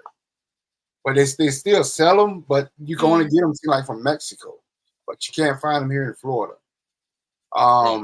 So it's a lot. Even like rutabagas. Well, I grow rutabaga every year. I love them. My daughter loves them too. And that was another one. That they grew during the Depression times. That one rutabaga would be a whole meal for the whole family. We would rutabaga and dumplings. Oh my God! With some ham, you take some ham to season it, and you make the dumplings, and you will have the ham, the seasoning, the dumplings, the green off the tops of the rutabagas, and and it was sweet. The rutabagas, just like collards, in the wintertime, the rutabagas tend to sweeten up. So if you're gonna grow the American ones. I mean, you could get some other ones. They have one it's called a yellow turnip in some countries, but it's a rutabaga. It's the rutabaga. They just gave it a different name. They call them Swedes in the UK. They call the rutabagas a Swede. So they grow underground no, they can grow partially on the ground, partially that's like a turnip. Part of it will be exposed, and part of it's on the ground. It's considered a root vegetable. It's on the bottom of turnip green. Yeah, I don't care for turnip greens, so it depends on what kind of turnips it is. Like, some turnips are more bitter. I didn't know there was different ones. Yeah, the Japanese turnips are sweet. They are so mellow when you cook them. They are a joy. You could eat them raw. It's they're very nice. So if you're gonna grow a turnip, I would recommend the Japanese turnips. Let me see if I can find a name for you.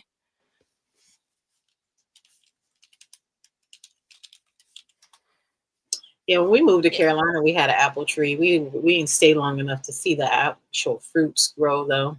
They were little baby apples. Remember? They're called a snowball turnip. The Japanese turnips. They're very good. Snowball turnip. Yeah. Probably got to go to like Sprouts or someplace like that. Hey, Hazel. Blackberries here used to go. we used to go like, and they cut them all down. You don't think something like that's gonna go away. We had blackberries that used to grow up near the woods near the railroad track. Mm-hmm. And when they were replacing the railroad track, they came through there with one of those big brush cutters that's on the side of the train. They got it like on its own car, and it's like hanging over the side of the train.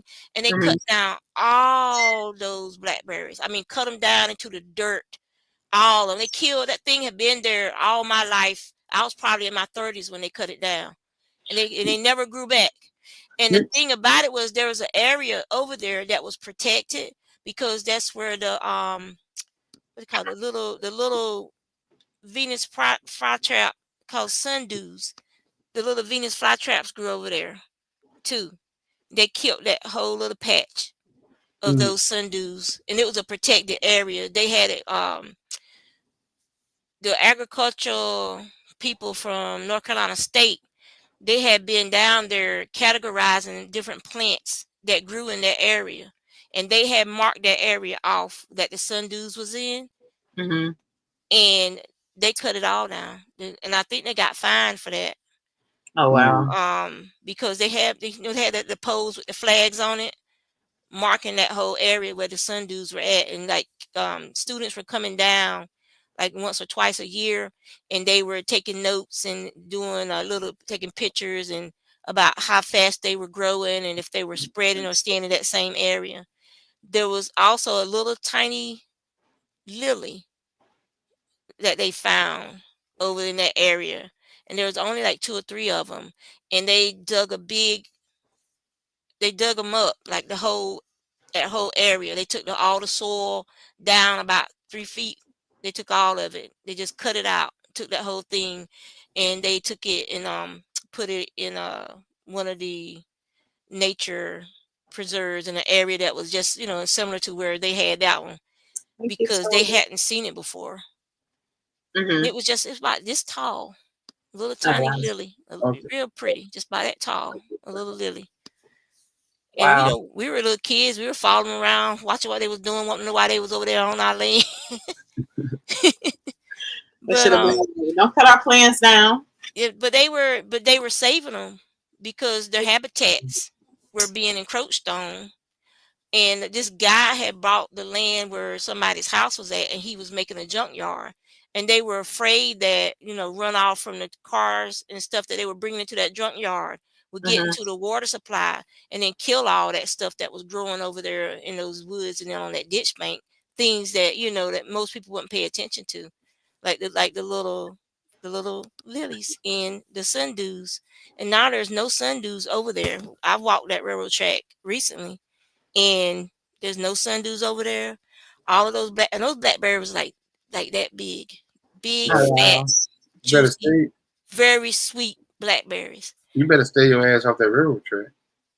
No. Not gonna kidnap your ass. I ain't worried about you.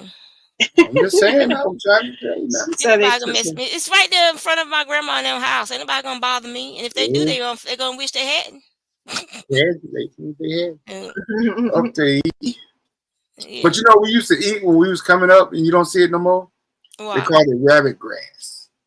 It was like a root. Oh yeah, the root. Red, pinkish. Yeah, they you don't even see that growing no more. We call that sourweed up where I'm from. Yeah, you just pick sourweed. Chew on it. Yeah. No, they had rabbit tobacco was a herb that they used. You would see it like it would grow tall. It almost kind of looked like a milkweed, but during the wintertime, it would dry and the leaves would curl. And my grandma and them, they used whenever somebody got the flu or anything like that, they would harvest those dry leaves off the rabbit tobacco stalks. You would see it here and there. And they would boil those leaves and make a tea. And it was bitter, and they would have you drink it, but it made you cough up stuff. It broke the stuff up. It was an expectorant. And then the leaves that was left, they would take and put it in some cheesecloth, and they would put it on your chest, and you have to lay there with that on your chest. And that's what they use to help break up the colds and stuff. And rosemary, I make this for my husband, and then when they're sick, I take and I boil rosemary, and I'll add orange juice to it, and then I'll add to sweeten it. I'll add a little bit of sugar or honey, and some cinnamon and a little bit of turmeric and a pinch of ginger to it, and just stir it up and give it to them like as a tea to sip on, and that helps with colds and coughs and stuff too. And it tastes pretty good too. So, and that's just something that everybody can have and grow in their garden. I mean, rosemary is not that hard of a plant to grow if you find a spot for it that it likes. And it's a simple herbal remedy. Chicory, the chicory plant. You have the Native American chicory plant, and you also have the chicory that you can grow. That's a French chicory that's been cultivated longer. I grow the Native American chicory plant. The leaves can be used in salads. It has good for liver cleansing. It's also good for colds and stuff. The roots can be harvested and dried and chopped up and cooked and used to make coffee. If you go to Louisiana, they have chicory coffee that's made from the roots. So there's lots of things that people used to have in their gardens that they don't have in there no more, or that they've fallen out of favor for things that people want you to grow so they can sell you the seeds. Right. A lot of these plants self-propagate. You don't have to, once you got them established, you don't have to plant them no more. Yeah, I got 3 big bags of Jerusalem artichokes or sunchokes. The Native Americans call them sunchokes. You have American Jerusalem almost every country has some form of this plant growing in it. And you eat, it's the tubers that you harvest and eat. I'll do a video where I show them to you. But you need to boil them. If you don't want to have the side effects, you have to boil them in either some vinegar water or boil them in some lemon water. I prefer the lemon water. That way you get less of an astringent taste. And after you boil them, then you can cut them up and you can add them to soups. You can cut them up and you can make a mashed potato type meal out of it. You can add flour, cornbread to it, and make fritters with it. It's a filler. I mean, you can eat it on its own, but it also is one of those type of vegetables that takes on the flavor of what you cook it with. And then you can add it to so many different things. I mean, you can make, like I said, you can make fritters with it. You can make a mashed potato type thing with it. You can slice it up and add it to, like, if you do like a vegetable lasagna, it just has very versatile. And once you plant it, you never have to plant it again. The stuff grows. Like I got 5 tubers 2 years ago. Okay. Last year I planted a couple of 2 tubers, one in my garden that I call Luna's garden, one in the back garden, one across the side pavement from that in the little spot right there. Those I still got to dig up. And then I have some over by the fence. Just from Luna's garden and my garden area by my rosemary bush, I have 3 of those smaller grow bags. They're almost full. I'm gonna be giving a bunch of those away tomorrow. Some local gardeners are gonna be meeting me at the Navy Federal to get some because they want some. And people are like, well, you could sell those. You could sell those. I could sell them. I bought mine I got started with, but we don't know what tomorrow's gonna bring. We don't know how bad it's gonna get. And by me giving some of these tubers to people to grow for food in their gardens, they'll have some to give. And like I said, these things grow like crazy. They make a real pretty flower. They're a beautiful plant. So people be thinking, oh, that's just some type of sunflower. No, it's not. We got food under the ground beneath that sunflower that we can harvest. If you just leave them in the ground, you don't take them up. Just leave them in the ground until you're ready to eat them. Then dig up what you need and leave the rest of them in the ground. They'll keep growing under the ground during the wintertime, and they'll keep spreading, and you'll have more tubers than you know what to do with. So they're like a starch. I had to look it up because I've never heard of tuber before. Yeah. So it's like a potato almost. Okay. Jerusalem artichokes. So I could send you some of those too. Just contact me up here and give me your mailing address, and I can send you some so you can get yours started. And like I said, once you plant them, you don't never have to worry about planting them again. Just don't harvest them all, and they'll always come back every year. Yeah, and you just just harvest what you need. I think the last garden I tried, I attempted to grow, nothing grew. So I was like, whatever, I ain't gonna try no more this season. I haven't tried since then. But I figured I just got a bad batch of seeds, or the dirt didn't have enough protein or something in it. I don't know. So I didn't try. I ain't trying no more. So, I was frustrated. But it's fun. It is so much fun. And then Mike won't have to worry about me looking so pale because I'll have my tan back. Girl, the only thing gonna help that is sun. I'll have my tan back. She'll be out there gardening. So I'll be out there gardening, yep. And I do videos here and there when I'm gardening. Oh, you do? Yeah. So I do videos here and there. Sometimes I forget, but it's okay. That's my fun. That's like when I'm out there with my hands in that dirt. That's when I'm at my happiness. I mean, I love spinning and knitting and crocheting, and when I'm stuck inside. But my time is when I can get out there in that yard and start growing food. Okay, ladies, I got to interfere right now. It's time to get back on the goal subject. Okay. That's enough of this talking about crocheting and growing stuff. But so I'm gonna let somebody else ready to come in, because that like I said, that was the last paranormal experience that I had that I was, paying attention to what was going on. Like I told you, I practice avoidance sometimes because I don't want to see certain. I don't want to see stuff no more. But you do end up seeing stuff. Now, what's your husband say that? What? Practice avoidance. That was his last paranormal experience. I'm gonna.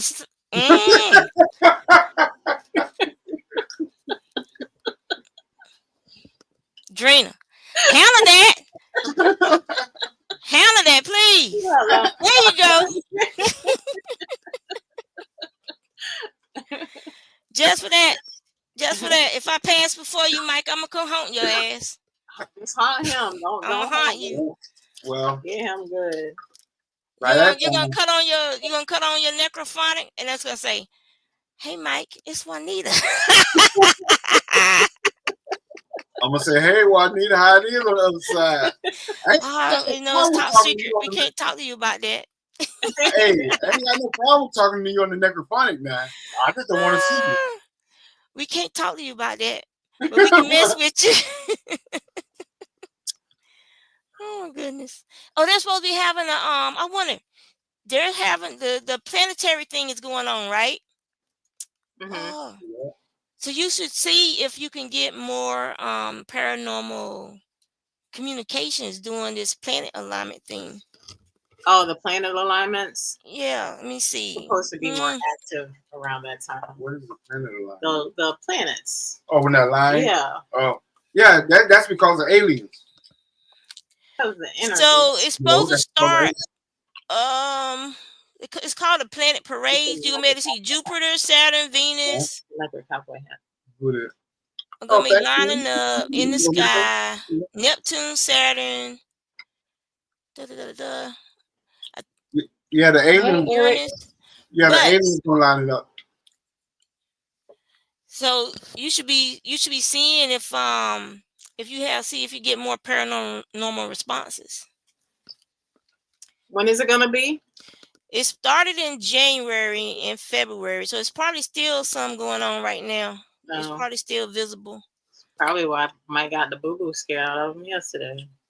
There ain't no boo-boo scared out of me. I got the shit scared out of me. But yeah, y'all, like when you were talking about it, the thing that popped up in my mind was just like I saw y'all in that graveyard. Mm-hmm. Over there with a cow. I remember y'all was talking about the guy was complaining. Somebody was complaining because he was letting the cows in there. Mm-hmm. But maybe people aren't taking care of the graves, and he was letting the cows go in there, eating up all that stuff in there, and to keep it cleared off. That's what I saw in my mind. Yeah, but only problem with that was they was eating the flowers that they was leaving on the grave. Mm-hmm. Well, people need to clean stuff off. I mean, if you kept the graveyard nice and cleaned up, he wouldn't want it wouldn't become an eyesore. And that's what's happened to a lot Yeah, of but the African American graveyards is they yeah, become. but here's the I thing, totally though. agree with that. Here's the thing with a lot of these cemeteries, especially here in Florida, the owners are the ones that take care of the graves. They're the ones that come out there and cut the yards, what should I say, the grass and all that type of stuff. You see what I'm saying? Mm-hmm. So my thing is, to me, that's a form of disrespect. I feel, even here in Florida, they allow people to walk their dogs in cemeteries. Yeah. You know what I'm saying? And to me, I think I really see that as a form of disrespect. I can understand, wildlife because they don't know no better. You know what I'm saying? Actually, the cows and the dogs don't know no better. But I like I said, I just feel like it's a form of disrespect. I don't know. I just don't. I mean, if you own cows and own land, you should be able to get somebody to come in there and really take care of that place. People is buying the land to have their family buried. You know what I'm saying? So, in my opinion, out of respect, they should take care of it. You know what I mean? It depends. I mean, you think about it, like that graveyard could have been there before the farmer acquired the land. Mm-hmm. So they have to lead the right of way to that graveyard. And if there's still areas where family members already out there can bury their family, then they're gonna probably be doing it. The thing is, are you coming out there like you should and cleaning up around the graves and stuff like that? Yes, there might be Right. a few people who still come out there. They clean up around their family's graves. They leave flowers on their family's graves. But Right. the other ones might be, it's getting growed up. Little trees are starting to grow. It's coming back, going back to nature. Ashes, ashes, dust to dust. That could be a possibility, but if you have like the people I met out there, that's what no, they were. he shouldn't be letting his cows in. Exactly. Cleaning the graves off. And the people I met out there, they was literally out there cleaning the whole grave, the whole cemetery. But was it fenced in? Is it fenced in? Yeah. It's fenced in. The one lady, it's fenced in. The only part you can walk in is the walk-in area. Oh, it looks like it's been pushed down or something. But the lady that was out there, her sister was just buried out there. Oh, so okay. She went out there to see her, to visit her, and the cows had done ate the flowers up. You know what I'm saying? So it's just, to me, that's just disrespect. I'm sorry. You know what I mean? I understand what you're saying, but at the same time, when that property, that lot or that plot where that person is buried at, that's being purchased. You understand what I'm saying? So when you go and purchase that land, that plot, should I say, you expect for it to be taken care of. Right. But see, whoever owns that cemetery needs to now, repair like my son,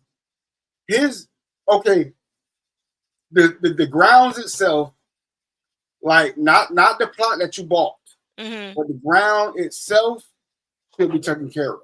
Now that plot that you bought, you should take care of. You're responsible for the plot, right. Yes. Right. But whoever owns that cemetery that's selling them plots, they should be keeping that fence in good repair, making sure that the gate is up there so the cows can't even get in that area to start with. From what the guy told me, he allowed the cows to go in.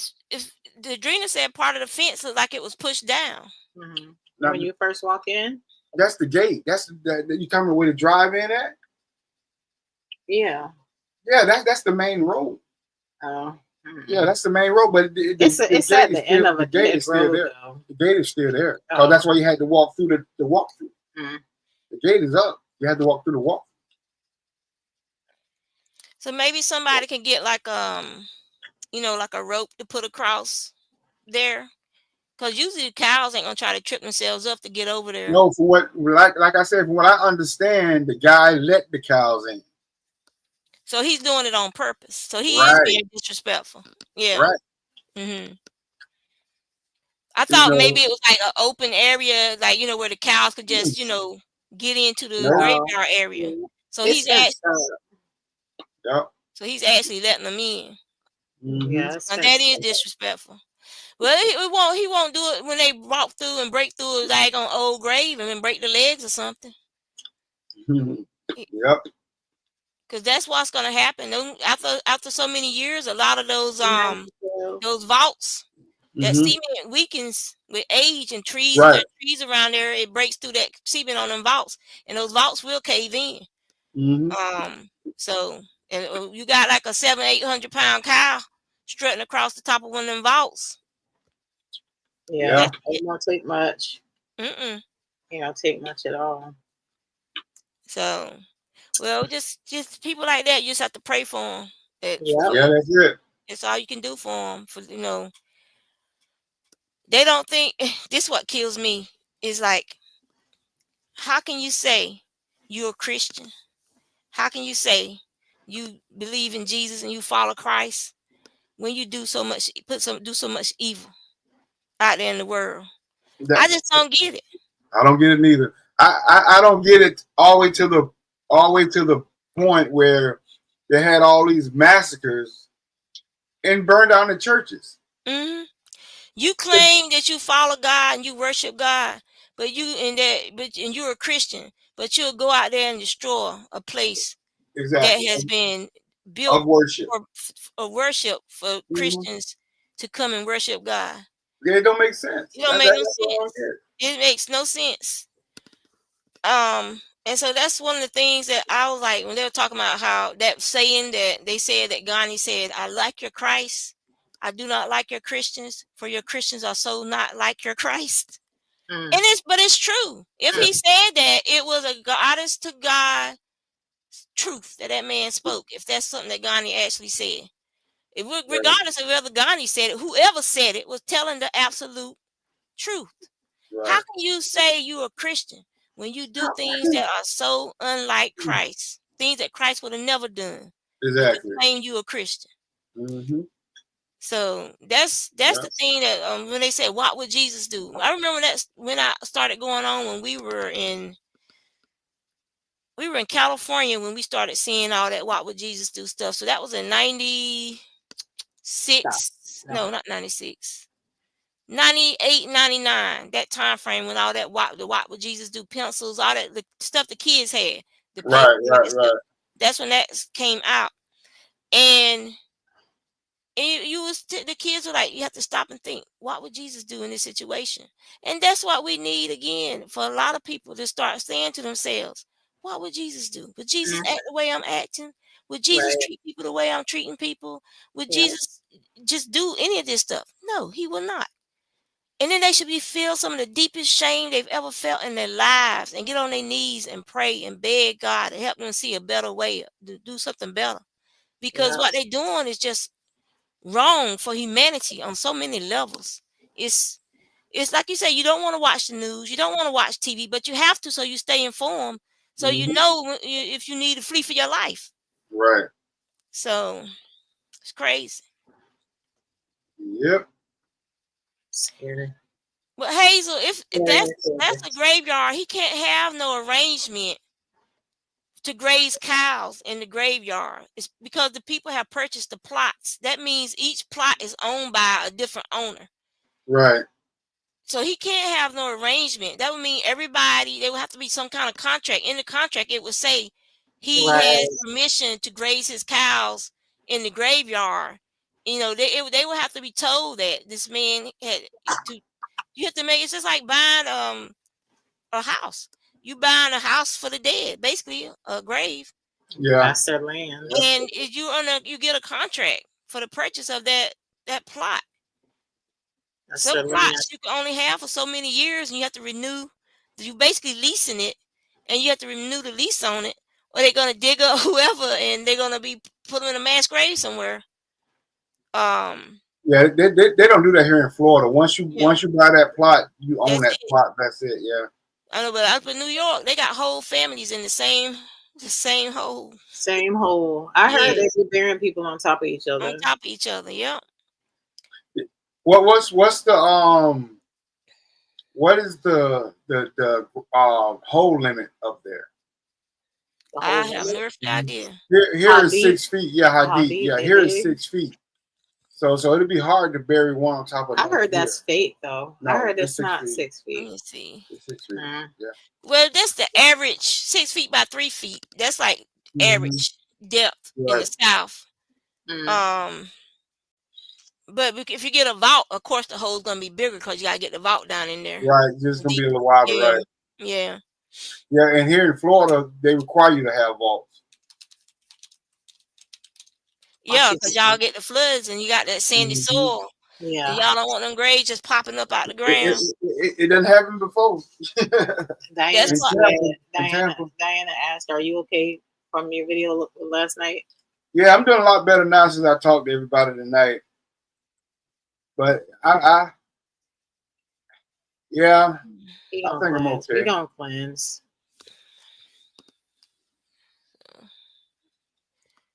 Trying to read and stuff. I'm not picking it up. Stop looking at me like that. Yeah, I don't know. I don't know. It was crazy.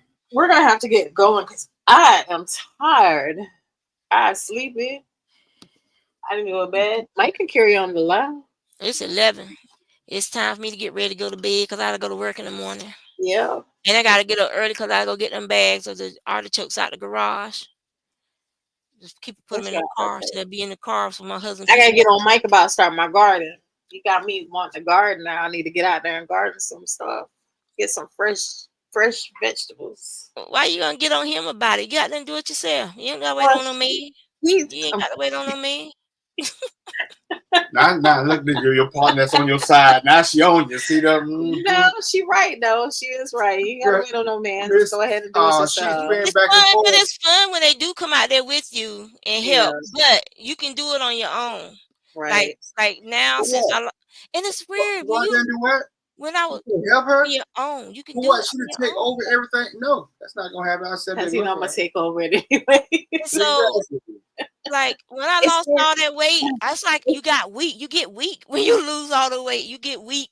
It's therapeutic though. It is therapeutic. And it's like stuff I used to be able to do when I was fat. I can't do no more. I can't stuff I used to be able to just pick up and go about my business.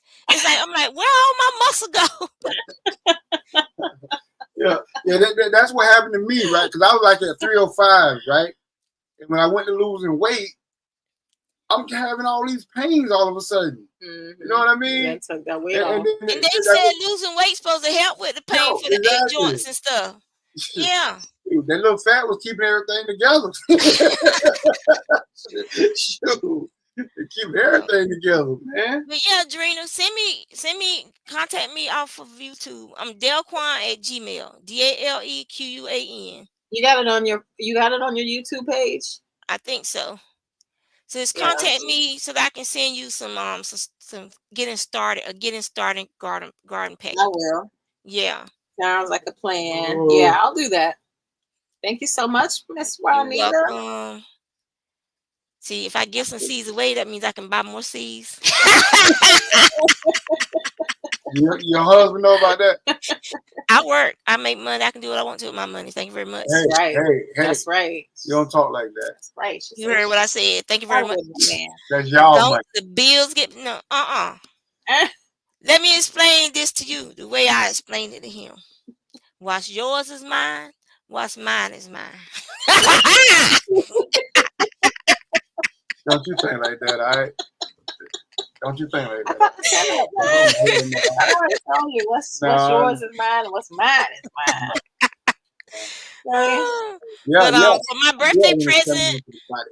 For my birthday present, I ordered me a wood chipper. Yes. A what? A wood chipper. A wood? Oh, really? Well, she in the country though. Oh wow. No, I'm not. I'm in Norfolk, Virginia. Well, you need a wood chipper for you chopping your own firewood trees. I have we have fig trees, and so you have to prune them. And my fig trees, people say my fig trees are mutants. They say, "Oh, your trees just love you because they're huge." My fig trees are huge, so I have to prune them back. And so every year I have yard waste. So I don't want to take it to.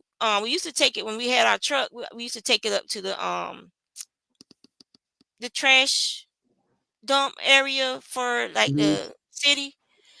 And I was like, I could be like mulching that stuff, using them wood chips in the garden, turning it back into, soil. And so this year I'm getting me a little wood chipper, and I could chip all that stuff up and spread it out in the garden, and it'll rot down and go back into the soil and improve my soil instead of end up in a landfill or end up in somebody else's mulch bin. Because there are companies that go out there now and they get all that yard waste, the tree limbs, the branches, all that stuff, and they shred it. They make mulch, and then they sell the mulch. So I'm cutting out the middleman, and I'm gonna start shredding my own stuff, leaves, like the banana plants. I got a bunch of banana plants, and every year when the winter comes, all those leaves die, and I cut them down and I put them in my mulch pile. Well, this year I was late doing it because I was having an issue with my eyes, so I couldn't see. And then when I had my surgery, I couldn't risk getting no kind of dirt or dust in my eyes. So now that I can see good, me and my husband was out there. There was like a bunch of stuff we got up, and all that stuff can go through the wood chipper and chip, and then add it back into our garden. Nice. So yeah. It was Rocky. Oh, no, it was Rocky. So that's nice though. But that's my Christmas. That's my birthday present. I told my husband, "You such a lucky man." Instead of like some women who want jewelry and pocketbooks and shoes and all this stuff, I got a wood chipper. Something you both are going to benefit from. Yeah, the whole family, because that's more making my soil better, and so that means we'll be able to grow healthier food. Foods, so, yeah. And I'm getting some chickens too, because I can't afford them eggs. Well, yeah, that's why I told Mike we need to get some chickens. I don't know what we're gonna do with. So once everything's get chipped, the area the stuff is sitting at, that's gonna be where we're gonna put our chicken. We can have 5 chickens. So you can do some research how much you can have around here.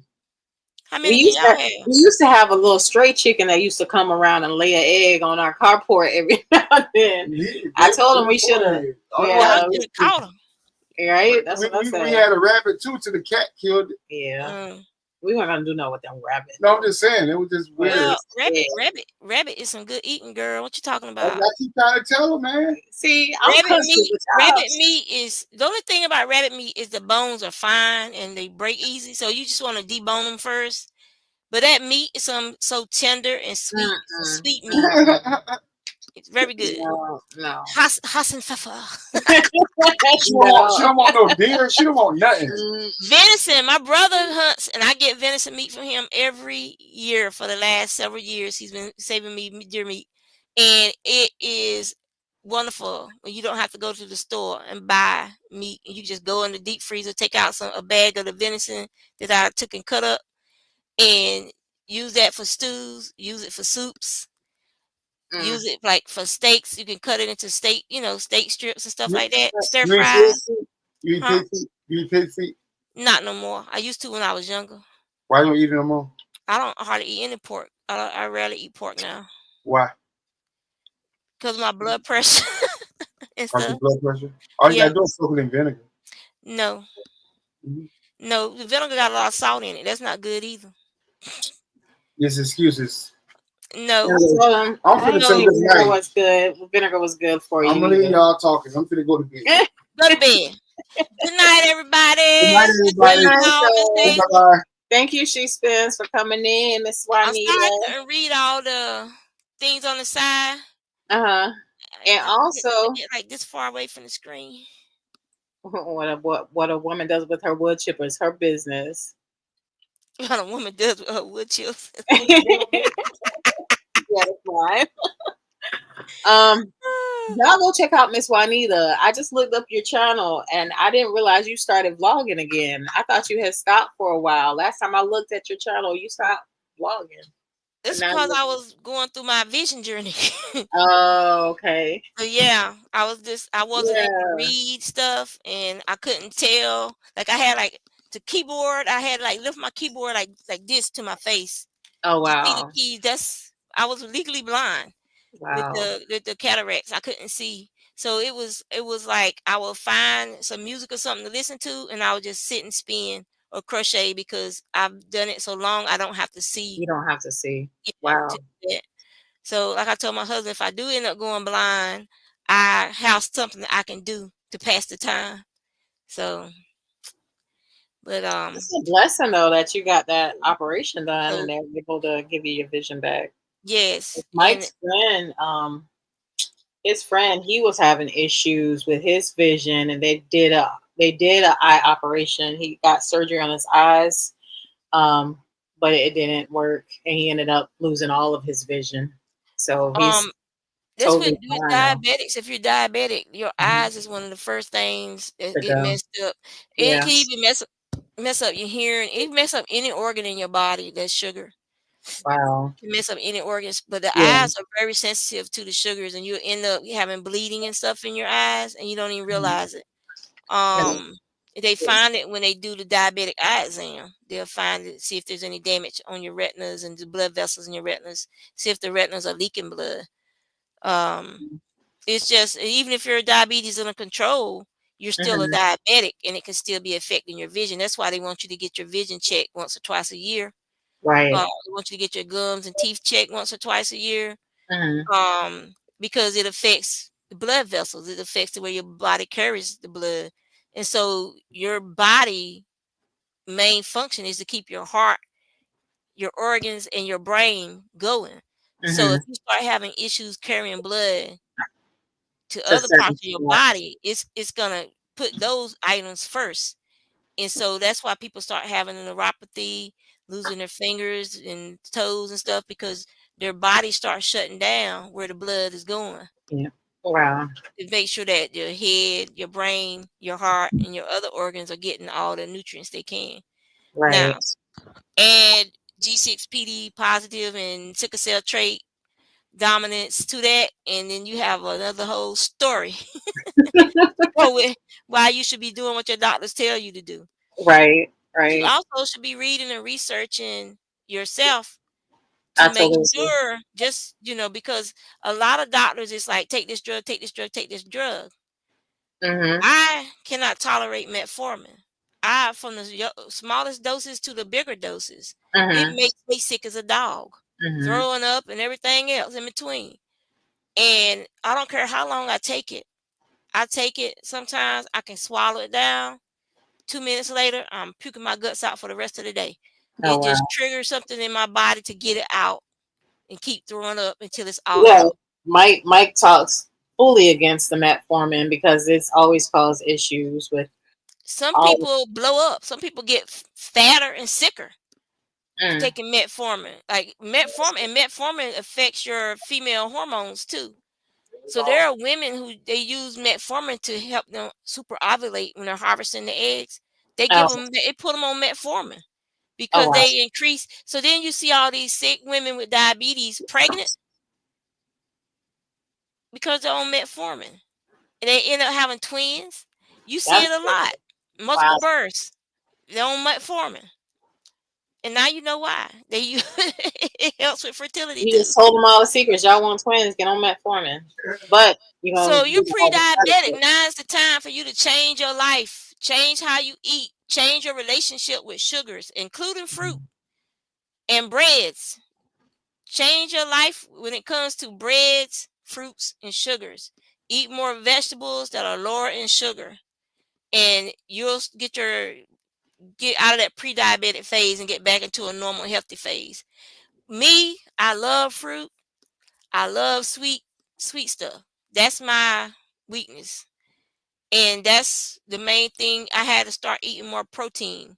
Mhm. And once you accept your weaknesses, and I know I love sugar, I know I love sweets, Mhm. and you add more protein into your diet, you cut back, you use sweets is more of a reward, but you Right. have to take that reward and put it in a smaller portion because Mhm. you have to tell your brain and tell your body we can only have two This cookies. month.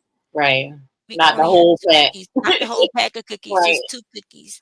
And we can, Right. and then you move forward. Eventually, you'll get used to it. Metformin is a medication. It's a pill, right? That they give Yes, to you when you're diabetic. It helps. Does it help? Is it like it affects the liver and it affects the way the enzymes at the liver, because your pancreas is right on top of the liver. So this is a 500 milligram metformin. And they're big too. Wow. Yeah, chalky. They're chalky too. These are the extended release ones. Wow. So like they came up with these because so many people had trouble keeping down the regular ones. And so they got the ones that it releases the, over time it releases it. But those are still make me throw up. So I take one before I go to bed. I don't take them like in the daytime and stuff like that because I don't want to be feeling nauseous while I'm working and stuff. I'll take it before I go to bed, so all of those side effects are happening when I'm asleep. I'm not conscious of it unless it wakes me, unless it's bad and it wakes me up and I have to go. But at least, but it wakes me up and to go throw up or whatever. But yeah. And you have doctors that won't listen to you either. They think they know best. And then you'll have like my new doctor, she listens. And I told her about the metformin and she took me off of it. But then when they sent me back to the endocrinologist, she put me back on it because she wants to wean me off the insulin. My pancreas does not make that much insulin anymore. So I'm going to always need insulin because my body simply doesn't make enough anymore. That's like a type 1 diabetic. They have to have insulin because they don't make it at all. Well, my pancreas has gotten to the point where it's not making much insulin. Sometimes it'll make a normal amount of insulin, and those are the days I have to be careful because I have to check my sugar a lot because my sugar a drop. And but most of the time I have to use insulin because my body simply isn't making it much of it anymore. And the metformin isn't going to help me make more insulin. So why should I have to take something that's making me sick? So if the metformin isn't for creating insulin, what does it do then? Does it balance? It suppresses. It does something so that your cells will take in the sugars that you can, so that you can utilize the insulin that you do have. And your cells can take in the sugars into the cells. It's like keys. So right now, let's say the insulin is like this and the cell is like this. Right. The metformin makes it so matches the insulin can get into the cells. But for me, I can have cells ready all day long for insulin. But if I don't have enough insulin, it doesn't matter. So why should I take something that makes me sick? Right. When it's not going to help the situation. The problem isn't that I need the insulin to get into the cell. For me, my problem is I don't have enough insulin to take care of the sugars to get it into the cell, to pick up the sugars and put them in the cell, which is why I need insulin injections. And she's trying to wean me off the insulin. To what end? You trying to kill me?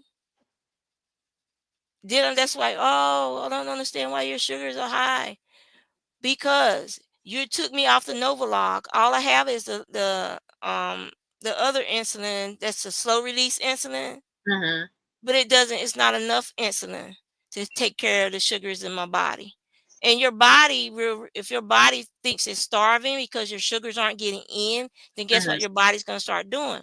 Breaking down your muscle, breaking down your fat, releasing more sugars and glycerides into your bloodstream because they think you're starved. They think you're hungry when you're not. You don't feel hungry. You don't even want to eat because you got all this food just running around in your body that your body can't use. Right. So I'm going to let you go. Mike's in here talking trash. He ready to go to bed. That big baby ready to go to bed. Yeah, but all right. Thank you so much, Spence. I appreciate you coming in and sharing all your knowledge.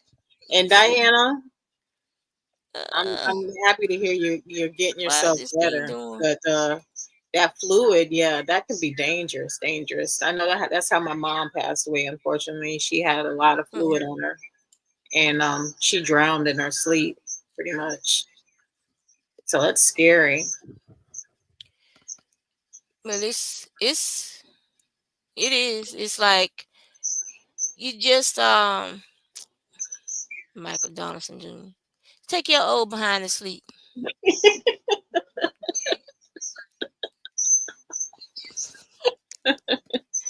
Maybe I won't come haunting you tonight.